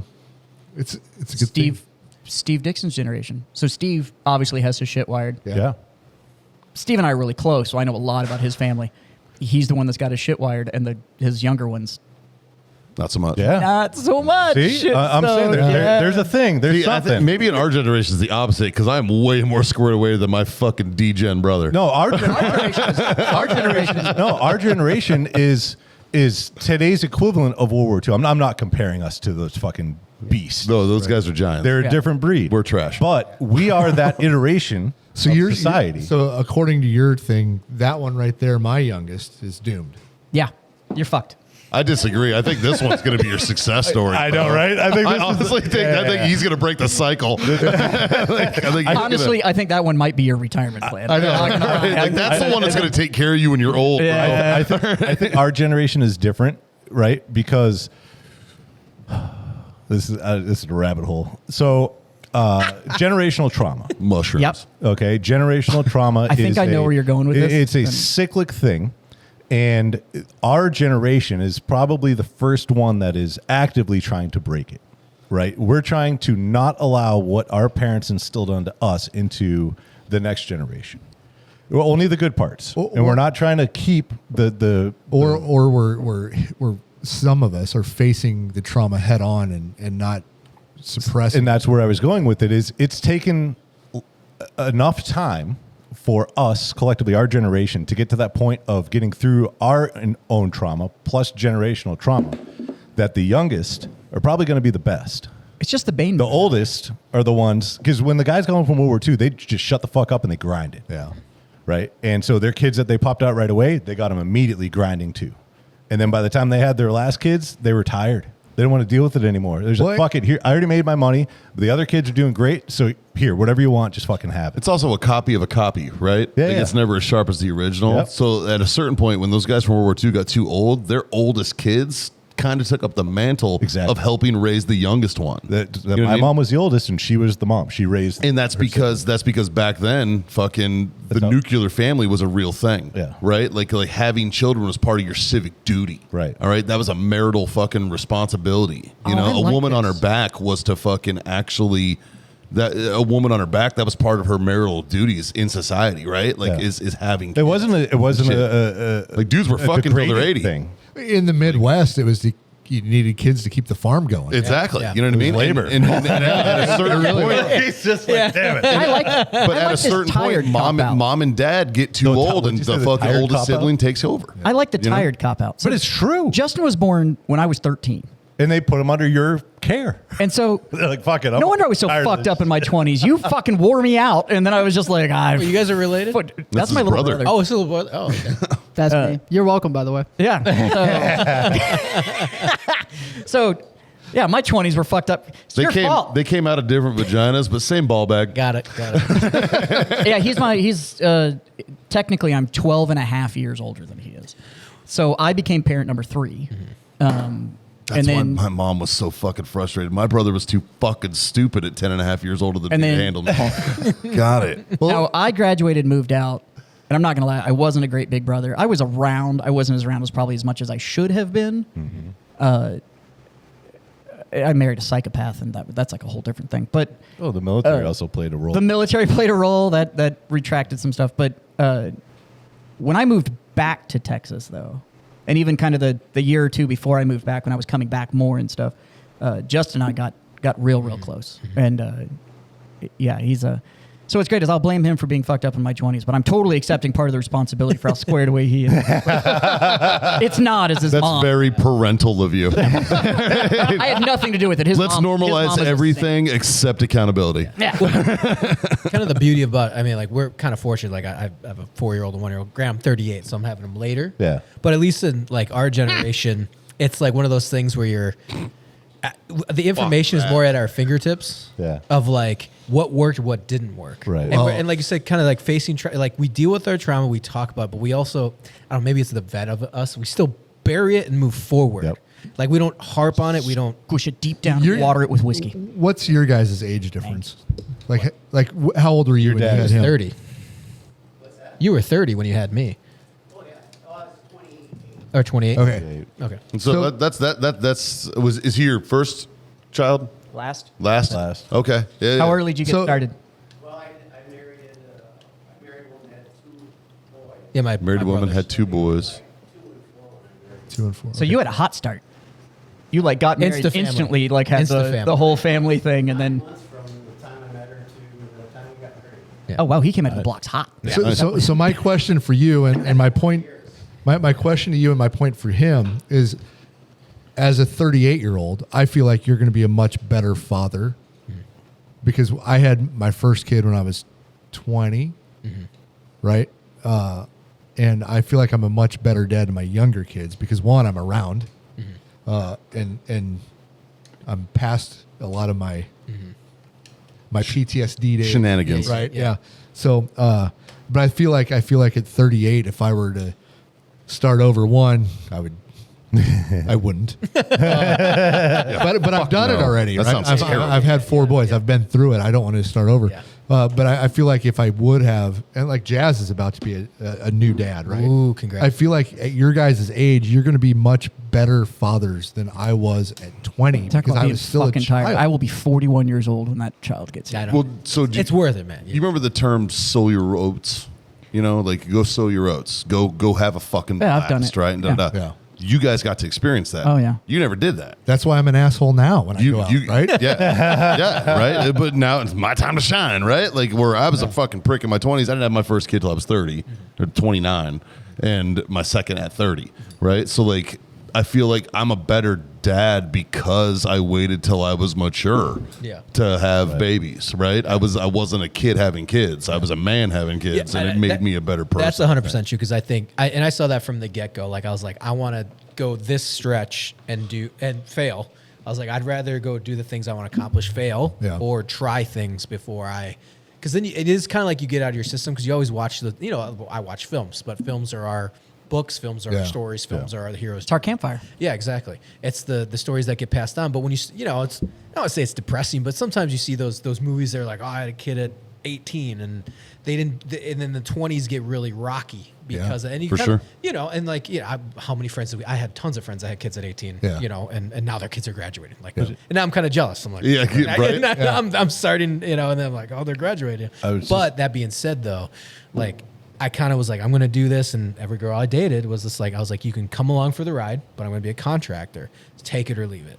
But it was when I was like, okay, it's time to settle down. And I kind of do feel that way. And I kind of push people that way sometimes. Like, look, but there is a point where I'm like, now with us, I was like, start kicking them out around 30. You know what I'm like? You know, like. So my plan when I was getting ready to be an adult was to not have kids till I was 30, and that I was done when I was 30. And so, it's But my even kids were planned, man. Like I told Haley straight up, we were dating at the time, and I was like, listen, my clock was ticking. Yeah. And I was like, I don't want to be an old man trying to play catch with my kids. I was like, I want kids by the time I'm 30. Yeah. And that was the goal. Yeah, so yes, like I'm the same way. My children were planned because I feel like 30 is the good cutoff, right? It's like you've had your youth. It's time to fucking step up. Yeah. You know what I mean? And that was my mentality, right? And that's literally what we did. My kids are 15 months apart, and they were planned that way. But I say like raising them though. I mean, like even when you were younger, do you feel like you had a little bit more tools in the toolbox per se? Like emotionally, like you knew stats, you knew that kid should go out and play. Or no, I didn't know any of the kid raising thing, right? But one thing I will contribute my family to do is it matured me, right? Like I had a second job when I was in the Army. It forced you to be an adult. It forced me to be an adult. Yeah. I couldn't just fail. I see some of my single friends that just went out and did all these fucking crazy things, right? I couldn't do that, Like we were in the same platoon, and if we wanted to hang out with Scott or his wife, we had to go party at their house. It was a pre-party before these guys all went And then out. we'd party there until they got tired, went to sleep, 10, 11 o'clock, and then we all go to the bars and close them down, go back to the barracks, and keep partying all night. It's just... Yeah. So my wife's youngest siblings now, they come to our house and party before they go to concerts. Right. We're in bed by 9. I don't want My wife anybody was at my house. She was the den mom. She was the den mom. Kept us all out of, tried to keep us all out of jail. did her best. She did her best. Like her numbers on the recall roster. If you're in trouble, call Michelle. Every time somebody went to jail, she was out of town, though. I'm just going to throw that out there. There's common denominator. Coincidence? But do you feel though? I mean, like with our generation, and I think I feel good about this, but you're obviously still raising my kids. But it's like you said, the softness of the ones coming up. You feel like I don't know, maybe because we're vets, but it's like those things. Like I feel like my kids depends on how I raise them, obviously. But like I hope I'm successful. But it's like instilling that like more hardship into them. You feel like they're going to be like 10 steps ahead. You have to raise them hard. Yeah, exactly. I always said my kids are either going to kill me in my sleep or they're going to respect me when they get older. And I think I've kind of lived up to that. Like Or maybe they'll just tell you how much they respect you while they smother you in your. I really respect you, Dad. You really taught me a lot, Dad. I really respect you, bro. But no, This one, all you're going to hear is you knew this was coming. But that's what I mean. Like you always hear about, like, oh, this next generation's weak or whatever. But or however you want to label it. But it feels like no, if you just teach your kid discipline and hard. Like me, and my wife, we're on the same page. Like you will play a sport. You will have to show up to something that's hard. Yeah. You will fail. My wife and I have had the exact same conversation about this one that's on the way. Like if you lose, Sports are work. Sports are a job, dude. the biggest Sports thing is teach resiliency. Yeah. They right? teach people how to lose. So none of my boys were in sports, Yeah. but I raised them. Wrestled for a little bit. Yeah. Don't worry, he's a fucking quitter. No, what's vitally important to raising kids, I think, is you have to teach them respect. You have to teach them kindness, right? Yeah. But you also have to never start a fight, but fucking finish it if you have to. Yep. You know what I mean? Yep. Like, yeah. But they have to be respectful. Like when they were 5 and 6 and they'd throw a temper tantrum in a fucking store, I'd be that asshole parent that fucking whoop their ass in the store and walk them out to the in fucking front car. of God and Yeah, country. I didn't give a Goddamn fuck. right, dude. Same. Right? I didn't give a fuck. I used to find corners of stores and be like, put your fucking nose in the corner of the store. Yeah. Dude. Like, Yep. Fuck yeah, dude. In front of God and country, dude. Yep. Embarrassment is a hell of a tool. Yeah, I dude, see it all yeah. the time with customers. This whatever they're called, Gen Zers? whatever the fuck we're at now. These like 17 to 23-year-olds will come in, and my customer base is like 70% either prior or active military, Yeah. and then I've got a bunch of cops and all this kind of stuff. I sell really expensive shit, so most of my customer base they're older. They all have careers. You know, they make good money. They come in because they're spending big money with me. And there's obviously the guys that get in younger, and it happened just the other day. A guy came in, asked me really rudely if we had a certain product, and it was right after the ceiling collapse. So And you were in so a great mood anyway. I was in a great mood anyways. Really, really asked me for product on half of my store that we had completely shut down because there was like 7 dehumidifiers in there and all these fucking fans and all this shit. And I was like, yeah, we've got some. What are you looking for? And I was trying to ease this so that it wasn't the whole like, and he was like, well, I just wanted to look. And I was like, yeah, I get it, but like you play a certain game, like what product are you after? I can tell you if I have it or not, and let's do it. And so he's like, I was like, cool. So my wife went to go get it. He's like, so what, we just follow her? And I was like, nope, you're going to wait right there, and she'll bring it out to you. And he was like, fun, whatever. And it's his buddy that's trying to buy shit. But this dude wouldn't stop running his mouth. So my wife bought it out and whatever, and then I hear him under the be like, fuck this place, I wouldn't buy it from this fucking store. And I just went, cool, looks like you're not. He's like, well, I'm not the one spending any money. He was like, nope, but your buddy's about to learn that walking around with a fucking prick just cost him. Yeah. And I was like, so none of that's for sale anymore. I'm completely out of stock. Yeah. I hope you find what you're looking for. Have a great day. Yeah. And it's like, Right. Yeah. there's no, like you just said, just the respect The thing respect of like, aspect. Yeah. You know, I raised We them stopped hard. punching people in the face, dude. I raised them hard, but I get more compliments on on my kids' behavior, especially from when they're around other adults and stuff. And I think it's because you have to Yeah. raise them hard. Dude, my favorite thing as a parent is that I raised a good dude. Yeah. Like Yeah. my son John's he's the best fucking dude I know. You know what I mean? He's just a good dude. Yeah. Yeah. That's a parenting win. That's a that's- dad win, that's a dude. win, He's yeah. just having a good dude. One thing You I know, love like- about Texas specifically, and kids, people under 18, you can tell immediately if they're halfway decent people or not. Yes, ma'am. Yes, sir. If they use Yep. yes, ma'am. Oh, yeah, the and traditions, yes, sir. yep. And it's a catch-22 for me because I hate being called sir. You know Fuck what I mean? that. At this point, I've earned it. now, Fuck 'em. like, but, you know, I'm as, I'm I'm at the embracing age that. now. as I'm getting older, Look at your goddamn beards. I know, I'm right? I'm embracing it now, dude. Like, no, you'll call me fucking sir. Fuck you. At 14, I'd call you, Like, sir. I know, but as I get older, I realize that it shows so much more than Yeah. like my offense to being called sir. Yeah. Yeah. It shows so much character about the character of that person that's speaking to me. Texas is also one of those states where the younger ones, 13, 14 to about 20, you can tell if in Texas if they were raised right, because they will come up to try and talk to somebody. And let's say Ethan and I are speaking, and they want to ask one of us, they will wait And just Yep. stand there. until we are done speaking, and then they'll go, excuse me, Yeah. Yep. can I da-da-da-da? And they'll wait for that moment to where they are not interrupting somebody else's conversation. And it's like, oh, your parents, Yeah. Well, you're a good guy. That's like somebody instilled. You had- And my daughter's only 4, but it's like that's in front of my mind. That's like, formidable years, Oh, though. it is. Yeah. Well, we do the please, thank you, and I've told her. You know, she's not to the point where like going to sleepovers yet, but like I've taken her school to like she goes to a Catholic school, and I was like dropping her off, and I look at some of the other kids. I'm like, okay, we're doing okay job. I'm like, Yeah. she's okay. Now, That's obviously, it. Like if you ever feel Yeah. bad about yourself, just go into a Walmart somewhere. Yeah. yeah, Dude. Just go do a lap of the entire store, Yeah. and then you'll walk out feeling like $1 million. Matter of fact, if you're ever having a If you bad don't- self-esteem time, go into a Walmart in Palatka, Florida. Like, brother, you're a 10 in that bitch, dude. Like, you walk in and you're like, holy fuck, I'm In all a fairness, good-looking if son you're of a having a bitch. bad self-esteem time, just go to Palatka, Florida. That's true. And you're just gonna go. But It's true. if you leave Walmart and you don't feel good about yourself, you need to really You're look the in the problem. mirror. Yeah. Yeah, it's funny because I've seen like other kids do whatever, and then my daughter sends Corey like she's like, I don't know what to do. I'm sorry, like she just freezes, and because she doesn't want to get in trouble, so she does this like she thinks she's gonna get in trouble. Right. That's called discipline. Yeah. And I'm like, you're okay. And she almost starts crying. She's like, I don't want to be a part of this, but they're here to play with, and they're like, they're fighting like 10 feet away. Right. She's not even involved.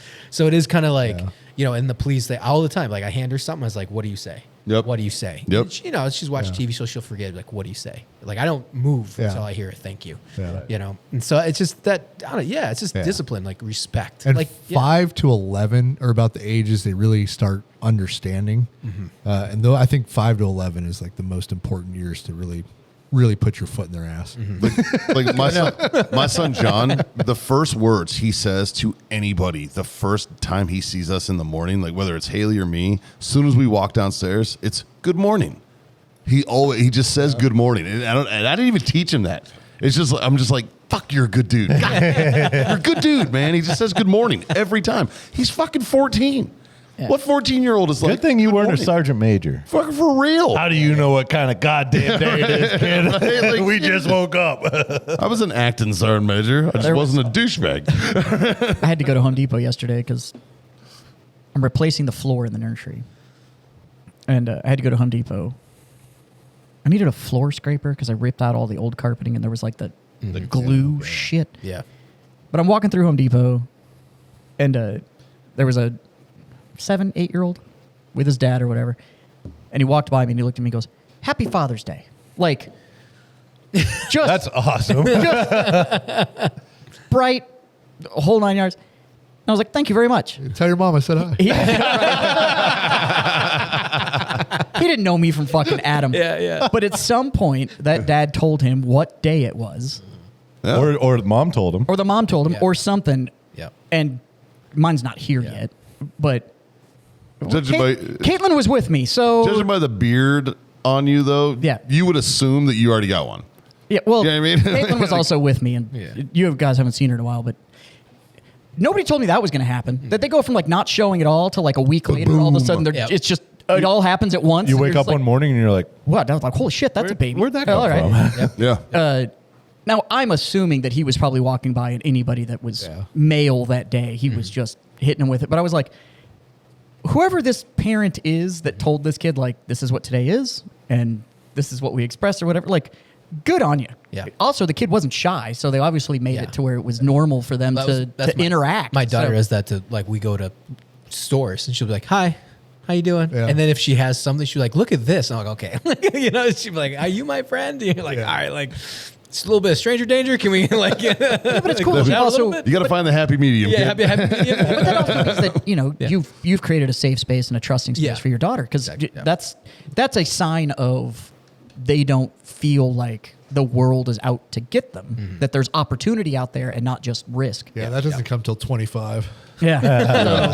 You know? So I mean, it's good that they understand that. I mean, at 4, cool. The world can be all sunshine and rainbows. A little few more years, and you can start do introducing. you think grace. it's hard after everything that you've experienced in life to create that soft, safe environment without trying to essentially shelter them from everything that you've been exposed to? Do I think it's hard? Sorry, I said- For you to be able to create that safe, soft environment for your kids. think it's hard for or sorry? I'm asking, do you think it's hard for you No. to do that? No, after going through everything that you've gone through and all the life experiences that you've had, to try to essentially because you've seen a shitty world? Is Yeah. it hard to remind her that the world is legitimately still a pretty good place? No, Yeah. because Thank you. Yeah. It's in my experience. I got you. Because yes, I've experienced all those things, but for me, it's like building a strong base, and as they get older, that's when they start understanding things. That's because me and my wife have already talked about. It's like we love to travel, and traveling to me, even if it's not in combat, like take a 12-year-old to fucking Roatan, There's they're a going to risk. appreciate real quick. I took these guys to Nicaragua just to Yeah. Yeah. let them see a Like, different world. this is a Just get different them out of the world. bubble. Yeah, and it not have to be like out there is a super dangerous world, because out there is an awesome world. But it is too. different. But it is different. So for me, like, yes, I know we've all seen it. You know, even like with my experiences, like in Ukraine or going somewhere or traveling, backpacking through Central America and all this stuff. It's like for me that it builds up in my inventory to know what the world can be, what the worst people, the best people. But as she's growing up, I'm trying to like download it, you know, selectively, where it's like you have a home base is safe, you know, appreciate where you come from, just situational awareness, but just know that things can go bad. But I mean, she's only 4. So, And by the way- but yeah, I feel That's- for me, I feel to create that environment where I feel more confident because I've just been out there. And nobody out ages that lesson. So Yeah. when I was shooting my documentary, I took, I was still in film school when I did it, and I took my crew with me. One of them was an ex SF guy who had lost his leg and then climbed Mount Kilimanjaro. Like when President Bush did his paintings of his 100 heroes or whatever, he's one of them. Like super high speed guy, great dude. I took him, but the other ones that we took, so we were the 2 vets that had gone to film school, and we were roughly the same age, the whole 9 years. Then the other ones were like 18, 19, 20, and in film school and had grown up very safe. We're now at an art conservatory, like Not very exposed to the sheltered world. kind of kids. And we took them to Burkina Faso, Africa. And they came Eye-opening. back different people. 2 weeks in sub-Saharan Africa snapped reality into sharp focus. Yep. And they came back very, very different. And then all of a sudden the strifes and tribulations that they thought they were going to go change the world here, they were all like, wow, this U.S. is kind of awesome, isn't it? It was like, I think you have no idea how good it is. There's a reason people motherfuckers are trying to get in here, man. Yeah. Like, Like, yeah. it's- And then for me, like I that's what I'm saying. Like I think with kid, like creating that environment for them, you know, it's like building the safety, the respect. But as they get older, me and Amanda do plan on doing that. Where it's like we're not going to throw you in like, oh, go ruck 20 miles through Africa. It's more of just kind of like exposing them to be like, hey, this is what the world can be. There are good people, there are bad people. You know, Roller in a 4th grade exchange That's a program. pretty good segue, actually, because I'll be honest. So far, our listeners on the Freedom Friends side are like, "Who the fuck is this dude talking?" Right? None of us. We haven't even fucking introduced Ethan yet, man. Yeah. Like they've been listening to him ask us questions for like just where we at, an hour and a half. almost. Hour 41. Yeah. So like, We should probably record like a little bit up front. maybe. So if you're wondering who the fuck this dude sitting next to me, between me and John is, this is probably a good idea to mention that after almost 2 hours. We're here with Ethan Nagel, who John and I we've worked with and done stuff in the past, you know, through Warfighter Scuba, a fellow Marine, one of my brothers on that side, and the host of the Into the Breach podcast. And your background's an impressive one, actually. Like, right? Like you do have a hell of a fucking resume, buddy. We you know, look you got a with pretty Peter solid Page. resume. You He's know, a condom model. yeah. He is. They've never seen my stuff out there. He models condoms. 1994 Sears catalog. Yes.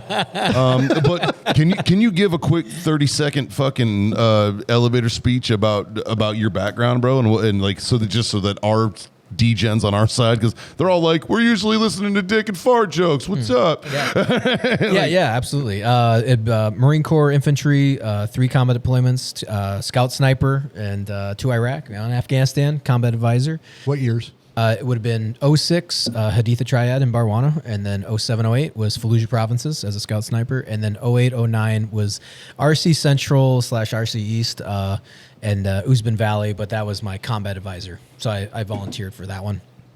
And so I spent 10 months in Afghanistan in 08 to 09.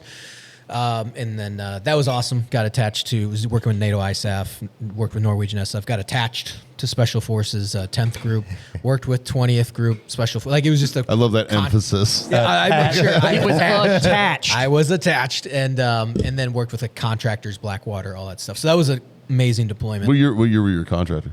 2010 to 2013. Oh, so not the Okay. Mohawk years. No, not those ones. Yeah, but yeah, and did another 5 rotations. Worked it was actually metal detectors, and then it was CIA black site.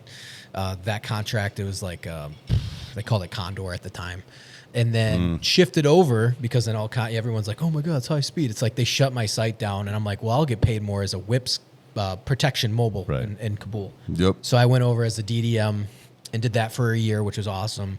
And then came home. We were at Kia. What's that? Were you based out of Kia? No, we were Camp Grizzly. Oh, okay. I mean, it was over. I was just north of Gibson and NIU complex. Yeah, when it I was a wasn't. contractor. Yeah, it was Right over. I don't know if the Palace over. By, I was a contractor at Kabul, man. Yeah. That area, Camp Grizzly. But Yep. anyway, so so I did that, and then I got my bachelor's while I was doing overseas work, and then went to film school. That was my passion. Went from there 14 to 16, and then I was in the National Guard for about 8 years after I had gotten out. In the Army National Guard? Army National Oh, Guard. okay. Yep. And then What was your MOS in the Guard? it's just 11 Bravo. Yeah. I ended up spending a bunch of time at division headquarters. Right. So I was super cush. So I ended up getting out in 2022 from the Guard as a staff sergeant. But we did a Kuwait deployment. So It's not a deployment. yeah. Welcome for my service there. Yeah. Thank you for my service. And then I got out, and then but I was doing film school since 2016. Basically as a school trained cinematographer, but media production, and then worked for Black Rifle Coffee for about 2 years, and then went back on my own, and now I am currently the creative director and head of special projects for Vet TV. There you go. Streaming There you go. Where, So when you worked for Black Rifle, where were you at? Oh, it was Minnesota. So it was during the pandemic. So gotcha. I literally pandemic started February or March, whatever it was. March 18th. Yeah, March 18th. Literally, we had a housewarming party It that weekend. ruined my Spartan race. We were all drunk on St. Patty's Day, and we didn't know it was the last time. Exactly. Yeah. Because I was drinking with you guys, and I was supposed to go to a Spartan race the next day. Uh huh. Oh yeah. Yep. Yeah, you were hydrating. So I was hydrating. Yep. Because we were making the joke because the only obstacle course race he'd ever done, got hammered and then just showed up hungover as fuck and ran the obstacle course. And I was supposed to go do it because it was here in Texas. And we were drinking, and we got the email while we were drinking Yep. that it was canceled because the world had shut we down. drank So we just more. kept drinking. Yeah, we had a joke because we saw it coming. Like they were like, "Hey, Monday Yeah. we're shutting down." So Friday was our housewarming party, St. Patty's Day, and then we called it the pandemic party. So we got a bunch of biohazard signs, and so we had 20 people over at our house and shit. And then they shut it down. Oh fuck. And We you were fortunate because every Monday we all still got shit faced. Well, Yeah. you were in Minnesota through it, so you were on straight up lockdown. Yeah, they did. It was yeah, but it wasn't super crazy. So that Monday, I actually contracted for Black Rifle. So I was contracted to commercial. It was wild. So that Monday, so the stores are still open though. So our cinema rental house was open. So I was like, well, I got to go pick up gear. Yeah. So I drove across the city, dead. It was Not a wild. car. I was doing, It's weird. I It was doing eerie. Eerie. It was like It's like zombie it apocalypse was. shit. It yeah. was. There's the only things that were on the road were just truckers. It was 2 or 3 trucks, semis, and then Yep. I was flying doing 90. Didn't even know it because there's no contrast to how fast you're going. I'm just like, all right, cool, and then I'm doing 90. I was holy shit, I'm gonna get caught because there's some state troopers still out, and so yeah, I did that and. Those state troopers didn't give a fuck. Yeah, they probably give a fuck. They were like, "You're good, dude." Yeah. And so then, so I contracted for a few commercials for Black Rifle, and then they were like, "Hey, cool, we got a producer spot for you." And so then I worked remote for them, and then I would fly to Salt Lake City, San Antonio, but I was also the producer for the Inspire series. So wherever the subject was, I'd fly out. Oh, gotcha. So it was crazy though. Everyone stopped working. I started flying. The most I've ever, and I haven't stopped since. So Yeah. it literally was like, can you go fly to Alaska? So I went to Alaska that June, dude, and they were just like, hey, well, I heard there's some shit going down in the lower 48. What's going on? It was before COVID hit Alaska. It took months because they were. Well, just you like- brought it there. Yeah, I brought it there. Yeah, so we went up, and everyone's like, "Yeah, we don't give a fuck up here." It was hilarious, and they were just like, "I heard some shit going down in the lower 48." Social distance. Similarly, Jaz and I were both at Grunt Style when the pandemic hit, and There was 10 of us in the office? because we were considered media. We were quote unquote essential. Essential. So I was- I'm screaming from Cibolo to San Antonio downtown to the office every day, just screaming 90 the whole way on 35, and I'm just like, this is awesome, man. I It was was like playing the- Mario Kart. I was the director of brand, and at the time, the media department fell underneath me. And but the office was empty. Yeah. There was 8 of us. And oh my God. The shit we got away with. We used to drag race tanks. We They had were toy fucking Power Wheels tanks. We had so Power we would Wheels drag tanks, race we were them. drag He racing. put me in the wall. How much damage do you think we did? Probably at least $8,000. $9,000 worth of damage on that They put one. all these crazy like glass wall separators in this Yeah. this pit me- historical building. He pitted me into the wall. I pitted him in the wall, and it like lifted the whole glass section up and like shifted it out of the holders on the floor and shit. Like that. We just never told anybody. We just never told. Until Still they, now. Came back and they were until like, they noticed it. They were like, they were "This is broke. Better fix it." I don't know. Yeah, it was wild, dude. I was. Fortunately, his wife actually handled the facilities. Oh, nice. But then we went to full lockdown, and it was like literally nobody come to the office and all Yeah. that kind of shit. So Yeah. we were still doing media and shit like that. We Yeah. were doing it like out of my condo. Well, then it was like 3 of us that did it. It was like me, you, Justin, and Fuckhead. It was like it was like just us that we were the only ones that ever went to the office. So there was a while there it was where a it was weird just like time. it was But then creepy, dude. This show, Thank God. well, the Freedom Friends, say this show because it's going on your channels too. Yeah. The Freedom Friends portion of this show. Yeah, you can also watch this if you're watching this at his channel. You can watch it on our channel. Go subscribe And if you're over watching it at at our the Freedom channel, Friends go channel. watch it at his channel too. His is way better than ours. But this channel, honestly, lockdown probably is where we hit our stride on Yeah, the show and yeah. kind of figured out what the fuck. What we- gave us a reason to? Well, we started doing the buddy checks. And we leaned in, baby. It was, yeah. And so that's when we were going live every week and doing. He sent a private chat. video the other day that we didn't remember. None of it. It was the three of us from the video, and he recorded the video, and collectively nobody remembered. None of us remember this happening. We were like, holy fuck, how much were we drinking? I have no idea what's going No on. recollection. Well, that was funny. Like when I have way before I started my podcast, I was getting a lot of exposure to podcasts, especially with Black Rifle. Yeah. so they're Sure. like they would do 10. They kind of know what they're doing. Over Yeah, there. yeah, oh yeah. They did 10 like a day at the ranch. So they would set up and they just cycle people through. And it wasn't obviously they don't have a good dedicated host, but it was like somebody at the company or whatever. But they were going through. But they would go where some of the owners would get super shit housed. And then like Evan would come over and be like, "Yeah, that's not going live."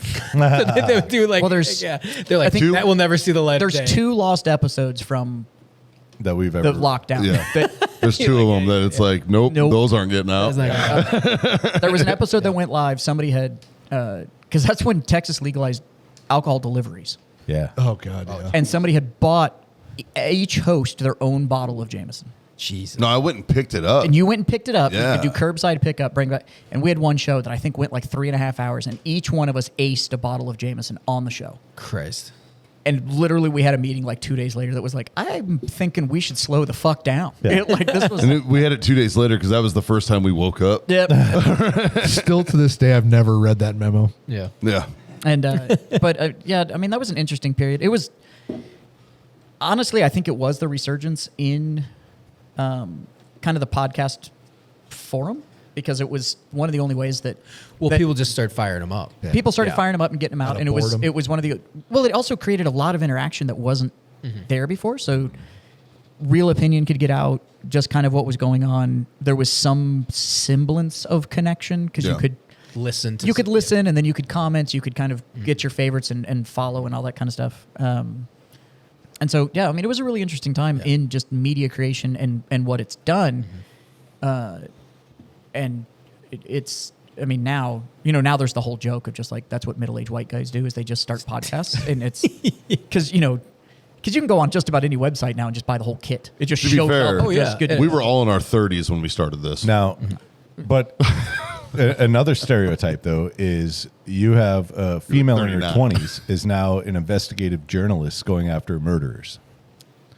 That's Or or they they just just show the you whole their- genre. Yeah, that's the whole. Or they genre. just show you their butthole. Like it's those are the There's two one of the career two. options One of that the are gonna be on the internet. Like, But Out of those 2 options, one of them pays way more. yeah. and it depends how good you are at it. Yeah. No, it was funny because I actually started a podcast before the pandemic, and there's 11 episodes or 12 that you can actually go see, and we had moved, and so I was like, all right, cool, I'm just gonna kill it because I have to like shift, Right. and by the way, way harder. I think everyone found out how much if you were doing everything on the back end, how much harder it was if you're trying to do the Rogan switch Yep. because Yeah. they didn't have software to do it, And I So- think that's why there's so many 3 and 4 episode podcasts that are Yeah, out oh, there. yeah, that, 'cause- like, yeah, it was That's like, I mean, oh my god, I have 11 episodes from Yep. my own podcast pre-pandemic before Freedom Friends. It was the American Hooligan podcast. Like there's 11 episodes out there that's just audio. There's no video. And I was like, I'm not good at this. I'm like, I'm not good at this stuff. And then, So what were you? thankfully, we have a producer extraordinaire over here that fucking handles shit. So were you ordering what, 2 cameras and then cutting it all together? Yeah, and there were 2 different tech cameras. It was a really shitty. That was just for the camera nerds out there, but this is for like the producer media side. So like I had the Ursa G2, which is a cinema camera, and then I had, which is a different format. And then I have this really shitty Lumix I got off of for the switch cam because it was too watch expensive. your fucking mouth up there. Yeah, it was worse than no. It's not that one. It wasn't. Some of the old worst. Lumix The point and shoots were rough. It was rough. Like it was like I paid $500 for it. Yeah. It was terrible. I just looked up and saw Lumix. I was like, you son of a bitch. No, not that one. It is a Lumix, but it was like the super cheap version. Everything that Panasonic makes is called a Lumix. Well, and there is scale to We've it. gone through our plethora of equipment changes as well. Oh, we started like a swap meet. For sure. Boy, Well, did we. We were stealing cameras for a while. We were borrowing shit, allegedly. We at least had mics. I used to have the mics, but the thing is, though, is then I'd run it into an H6 Zoom. That was, God. exactly right. So then you have to there's audio drift. So after, and I would do 2-3 hours depending because it was fun. It was fun. Like I enjoyed it, but it would audio drift. So by hour 1, you guys are now 5 seconds off. Oh no! You have to every 30 minutes. It was a nightmare. Yeah. And then also but it was fun. It was a good hey, let's. I was thinking about it, but it was a lot of effort. It was before we had kids. Me and my wife had just gotten married. It was and I had to set up and take down every time because that was my office. It was way too small, and so It's a lot of work. It was, and it's a pain in the ass to work to light these cameras too. It wasn't just turn the lights on. Some of them take way more light, and it's all Well, you need to keep in mind too, the Ursas. So post Ursa, then we started getting into the BMPCCs and I had the G2 because I was a contractor, so which is a monster. It's a monster and great camera. But it is to this day. It's still I still hold it. Yep. It's still absolutely fantastic. But the problem is you run into formatting issues. Yep. The file formats that Blackmagic's kick out are actually designed for their nonlinear editor, and they're absolutely massive because the amount of data that you're getting. Yeah. So then you have to look at the machine that's powerful enough to pump out the images off of that camera, or it lengthens your workload even more, or you're trying to proxy edit, which is a fucking nightmare. God forbid you have to upload it somewhere. Yeah. Well, the thing once it was done too, and so then we moved, and then COVID hit, and everyone I did the opposite. I was like, you know what? I'll just take a break, and everyone started their podcasts, and then I was like, I'm going to eventually come back to it, but this is kind of like a self-branding thing a little bit that we were talking about before. Yeah. It was called the Nagel Bear Podcast. Now, if I had started that when I was 20, I'm only going to call you that. Yeah. Adorable. I know, right? Yeah, that was my nickname when I was a contractor, and so I'm calling you that now. that's right. You can call me now. Some people still do. It's it's dying off. Nagel Bear. Yeah, It's it coming was. back now. Nagel Bear. Oh, dude. Which I don't mind. I will tell you one thing. I'm gonna get you your just, number You just after told the this. Freedom Friends, our fucking people, that Go for it. they don't let shit go. I'm still dealing with sock shoe fucking posts and fucking Michael Phelps and all kinds of every once in a while I bullshit. can get a text from Nagel Bear. Yeah, go for it. Yeah, absolutely, Just absolutely. make my life. I love it. It's on all my stuff. You want to talk about bringing up old shit? The ones listening to this, trust me, they bring up old shit, dude. Yeah. I still have people sending me fire trucks Yeah. for purchase. I did a cigar Dude. event in Kentucky, and one of the guys was like, "Hey, did you bring Mikey's Crocs?"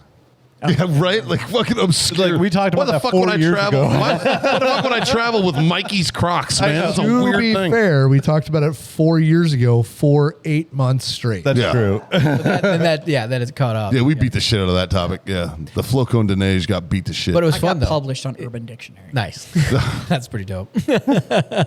But yeah, so it died off, and then seeing everybody do stuff, and I was like, okay, cool. So when we talk about branding, so that's why I didn't want it to be like the Ethan Nagel podcast. It's like I wanted to same thing. Like I wanted to be a little bit bigger, Right. Or something. Have a brand brand. that you're part It's a of. brand, because Yeah. I was like, I do want to expand the channel into different things, documentaries, whatever. And so I was like, okay, I want to do that. Obviously it's more veteran heavy, but I'm getting the veterans on, but I'm trying to bring in more different outside people. Obviously, you got to get your base going. But looking at how everybody set everything up was nice, because then it was like, okay, when I build out my studio, I want like episode 1, like we're off and running. But also, as you know, as a you're doing it on your own, it has to be streamlined. Like it's gotta Workflow is everything. yeah. And so you're just like, so for me, like the way I set it up, everything just turns on. I have everything on my app, my lighting. press the buttons on my phone, and everything lights up, and it's already ready to rock. Nice. And we sit down, you press record, and I have little monitors to make sure, like, because I don't know why sometimes the cameras overheat, even though I set them properly. Yeah. But most of the time they don't. And so I was like, cool, because I'll do 3 to 4 hours. Yeah. And so then, so then it's good to go, and I just throw them in the editor, and it takes me about maybe 5-10 minutes of post, even though I'll re-edit them. But it's, yeah. Now, at lunch, we talked a little bit about post-film school, and everybody goes to film school with the idea that they're going to be like the next great American director, right? Yeah. Like that's Still hope. That's always the dream, right? I still Let's have go, delusions. Scorsese. And I did too. Like, I'm not yeah, gonna lie, I went to film school and was all like, I'm gonna go on the directing path. And then you get some really good advisors, and they kind of go like, what is your actual goal Yeah. with film? And it was like, I went older just like you did, and I already had the mentality of like, either you kind of get the mentality of either you know how to direct or you don't. Either you can go out there and you can say the image that you want and what you're trying to elicit out of the response, or you don't have it, and it's kind of an intangible. It's almost impossible Yeah. to teach. Most film schools will just give you the exposure to the seat. It doesn't really tell you how to do it. Yeah. And so much like you, my advisor was like, what's your goal? And I was like, there shouldn't be anything on the set I can't do. And so I ended up in creative production. So they had spun up this new format. It actually put us in the design and production school. There was only 8 of us. And so, but it was far more of how do all the cameras work? How does all the lighting work? How does everything work? How does set design work? Like I wanted the mechanics of how the set worked. Because it was like, if I have a vision, I already know how to communicate. I should be able to communicate the vision. But I don't want, if I have a small crew or I am solo or whatever, I don't ever want to be stuck on the fact that like, well, I have this story I want to tell and I can't tell it. And then much like me, based on what we had at lunch, you did find kind of where you were falling on like the commercial side and the documentary side of things. What was there like a turning point for you that was like, damn, I really like documentary? It was falling into it because, like, when I went to film school, like I was telling you before, I'll tell the audience, when I went, I've been wanting to be a film director since I was 13. Yeah. So it's always been in my mind.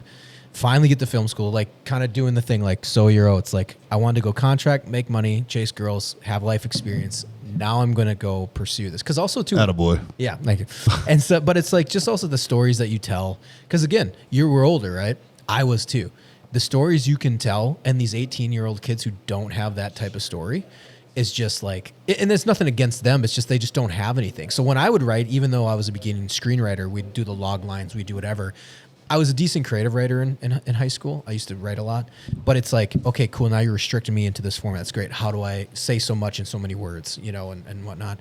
And it was great to have that, like, okay, how do I get my vision onto the paper? The formality of script structure Yeah. was obviously great from film school. Yeah. The idea of Yeah. like, I can write Yeah. a story in a notebook all day. Yeah, yeah. But now, like, if somebody cold got a hold of the script, could they tell what the fuck I was trying to do? Or is your vision, like me as a director, if somebody gets this, because every director has their own little style. If they screenwrite, got it. Yeah, exactly, yeah. Yeah. And I'm not a great screenwriter by any means, but it's like if I have to write it, then I can write it. And obviously you want a screenwriter to write it. But it was awesome. And just like my professor, who ended up being my professor when I walked through, I was like, well, I want to direct films and projects, but I need to know how. Because we were in the era of, and we also, when I was in high school, like I was directing projects, they're all my homemade movies, but I was the camera operator.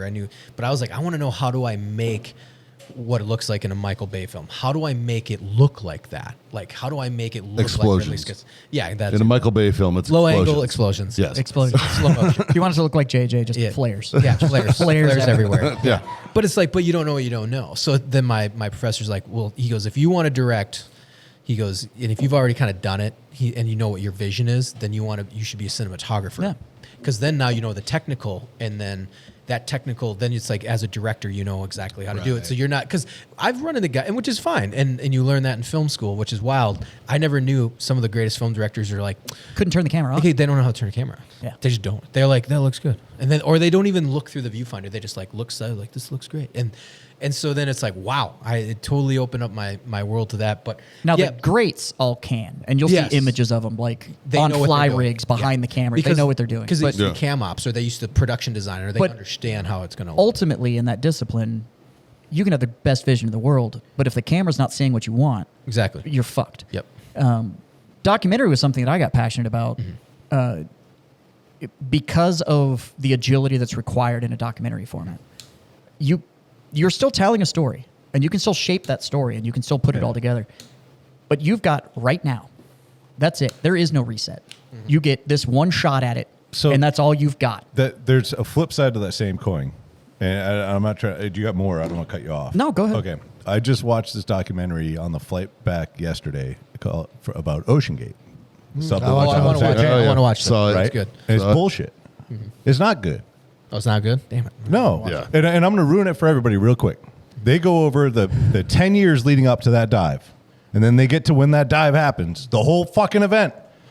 And they're like, none of the investigating authorities have released their reports yet as of this date. And then it fucking cuts to black and runs the credits. So that was Netflix was willing to cut the check. But it's like, so why make it right now? Yeah. Why not wait? And then you can tell the whole story. Oh, so you can do two. I see what you're saying. Oh, that's why. Yeah, and you know what I that's- mean? Like it was an hour and a half, Yeah. and I'm like waiting. And then there was like, It's like I don't know any more except the owner's a douchebag. So you're saying it's like doing a deployment documentary, and then you like end it as soon as the enemy shoots the first round. Yeah. Yeah. Like That's it. It doesn't even show what it impacted. It's just like bang, and then it cuts hard black. Like, oh, this is all we got. I mean, to be fair, we kind of know the ending. Yeah. I want the. I No, want this to know. would be the equivalent to I wanna you know do a why it documentary on everything that led up to an operation, Yeah. but that operation is still locked down. Yeah, You can't get any of the details on what happened in that op. Here's a documentary about the Bin Laden raid, and it leads until the aircraft cross the Pakistani border, and then it cuts black. And then, then it's just it over. flashes to Rob O'Neill lying. So- No, it doesn't even do that. It doesn't even do that. All it pops up is Osama bin Laden with his birth date and his death year, and that's it. I guess for me, It just fades to black, and then you see him fall into the ocean. the style of documentary I liked was stuff that is going on now, not recap. Those are historicals. Yes, they're documentary, Yeah. but their recaps are historicals. Right. You could never leave your editing booth and put those movies together. Yeah. Maybe you do a couple interviews. Maybe. Yeah. Other than that, most of the time, those ones that you see that just have a voiceover, that was somebody in a loop booth and they You pulled a just whole put- bunch of stock yeah. footage Yeah. and they just put it all together. The documentary that I really like is Get out there and do it. Ethan and I have rigs. Yeah. They're in bags. And it's kind of I can run cam A, he can run cam B. Yep. And He's we could go directing anywhere in the world. And I'm also operating as his first AD. I'm going to coordinate shit. We're going to run cameras. Yeah. He's going to do it. We're going to go in and we're going to get it right now. Yeah. And I've got one opportunity to do it, and you're going to bring it back and tell that story as it's happening. It's almost news Yeah. without the overblown lighting and the horrible host. Like that's the type of documentary shooting I liked. And then I liked commercial 'Cause you had 60 seconds to convince Yeah. somebody that what you were doing was the right thing. And that's the thing is So- I fell into that and it's tough, like as you know, and I'm sure the film nerds, if whoever's listening, film nerds. all When three you- of them were all dialed three of them, in. Yeah, right they're now. dialed in right now. And so when it comes to productions, it's like I never wanted to go to LA. So like from the get go, I'm like, okay, and I still have this in my head, and I have friends that produce films for 1 or 2 million. So that's my next goal. Is like, okay, cool. You know what's disgusting is that is considered a no budget film. Yeah, exactly. Gross. But that's where it's tough because you don't want to move to LA and go into that culture. Right. It's really hard to make it. I don't want to say make it, but get direct a film. Like, because someone's willing to give a project $5 million. Now I'm the one that has to bring it to life sometimes, because that's how it happens. Yeah. Sometimes it's like I'm not the one bringing the idea, but nowadays you're kind of fighting for that. The smaller budgets, but the whole environment's changed where now I can do it much more likely than it was 10 years ago or Right. 20. Like if I went into film school in 05, I'd had to go through the whole LA pipeline and do a bunch of all other stuff. And my buddy, he actually was on the podcast, Kerry Kite. He did that. He was an Air Force vet. He went in about the 2012 era, which was, kind of that time frame. He went out there. He went to film school in Florida, moved to LA. Was like, fuck it, I'm doing it. I got the GI Bill, I got some some money. And he was just like, it's the worst depressing thing ever, because everyone in LA is trying to do the same thing. It's just everyone's jockeying for the same shit. Yeah. Now, And he's did like, you? it just sucks. And I just, from the get go, I knew enough about it. I was like, I'm not going to do that. So I need to find a way around the system. Yeah. And now in our era, we can find a way around the system. Because like I still have, that's my goal, is to direct films. Right. But picking up the traits and the skills and experience along the way, I fell into docs, and I ended up falling in love with, I would call them mini docs, I guess you would say, and even some long form stuff. But when you have to go out and film the subject, Yep. and then in my head, I'm always like, how do I make this the most commercial and the best looking image you can do? Yep. Because you'll see the difference between cinematic documentaries and then documentaries if somebody just put a, all right, say something cool, Yeah. or newscasts. Newscasts are like, now pan over. Yeah. Yep. All right, we got the shot. Whereas like the stuff that I shoot, it's like, even when I do the fun vlogging stuff, like you'll see the difference between my vlog for like when I did Warfighter School for 9 Line Apparel to someone else's. I'm very much in there. I'm switching lenses. We're going underwater. We have slow motion. You can take the time, but what I love about it is you have one take, so you better make it the best take that you got. And it's that preparation and experience and knowledge that you gain. And a lot of cinematographers and film directors Scares the shit out of them. Yeah, and well, it also they come from documentaries. Yeah. Like wow, completely blanking on his name, but he's one of the more famous ones. 1917, Shawshank Redemption, cinematographer. He's the British dude. Yeah, totally blanking on it. Right, I don't know why, but he came. A lot of these guys came from documentaries, Yeah. and so No, so like 1917, which was a one-shot film. Yeah. It's not, Great movie. but not- it's perfect. Yeah, it's- like it's yeah. He like What's his name? and that cinematographer Roger understood. Deakins. There you go. Deakins. Thank you, Deakins. And we'd always talk about Deakins in film school. Yep. And Deakins comes from the documentaries, and a lot of others do too. Well, Ridley Scott comes from commercial cinema. He was a director, but he did 2,000 commercials before he did his first film. And so you can tell the difference sometimes between film directors that good for them. They get lucky. They go from film school and they go on to their first film because they have like the theory down. Or you have film directors that have the experience and knowledge, and then they get into it, and you can see the difference. Well, and you have to look at like Syncope. Yeah. And Nolan and his brother and stuff like that. Yep. And these guys started with an indie, one film. His brother wrote it. Nolan directed it, and also was mostly the DP on it because Yeah. Nolan will still pick a camera up and put it on his shoulder. Yep. But that film got him Batman. And then that turned into you can now do Yeah. whatever the hell you want to. And so these guys that understood film from the core of it, of being that solo, we've Yeah. got nothing, we can be agile and do this. Make something with nothing. And they're absolutely phenomenal at it. Yeah. I was really lucky that one of my professors at film school was Thomas Ackerman. My film school was they pulled like active guild members and all Yeah. that stuff to come be professors. And this dude, like he was the DP on Beetlejuice and Oh, wow. like all of these other ones. And so Where'd you go to film school? Minnesota. So Minnesota. Minneapolis Community Technical College. And I love what you talk about that because my film school experience was like the military. Yeah. My professor literally goes, the end of the first year, and I loved it. It was whatever you put in is what you got out. Yeah. But he goes, at the end of the school, he goes, all right, well, it's never too late for you guys to become nurses, accountants. He goes, we have that. You can go over there. You're going to get a job. And he goes, I will never see any of you again. Or some of you never again. Some of you will make it and you won't stick around. He goes, this is a very hard profession. This is going to suck. And but he was telling the truth. And I was sitting in the back of the classroom like, fucking tell him how hard it's Yeah, going to and be. it is. Get them out of my way. Exactly. Well, it's just like, because it's like the same thing of like, Right. what do you guys are starting a tobacco company? It's going to be 10 years.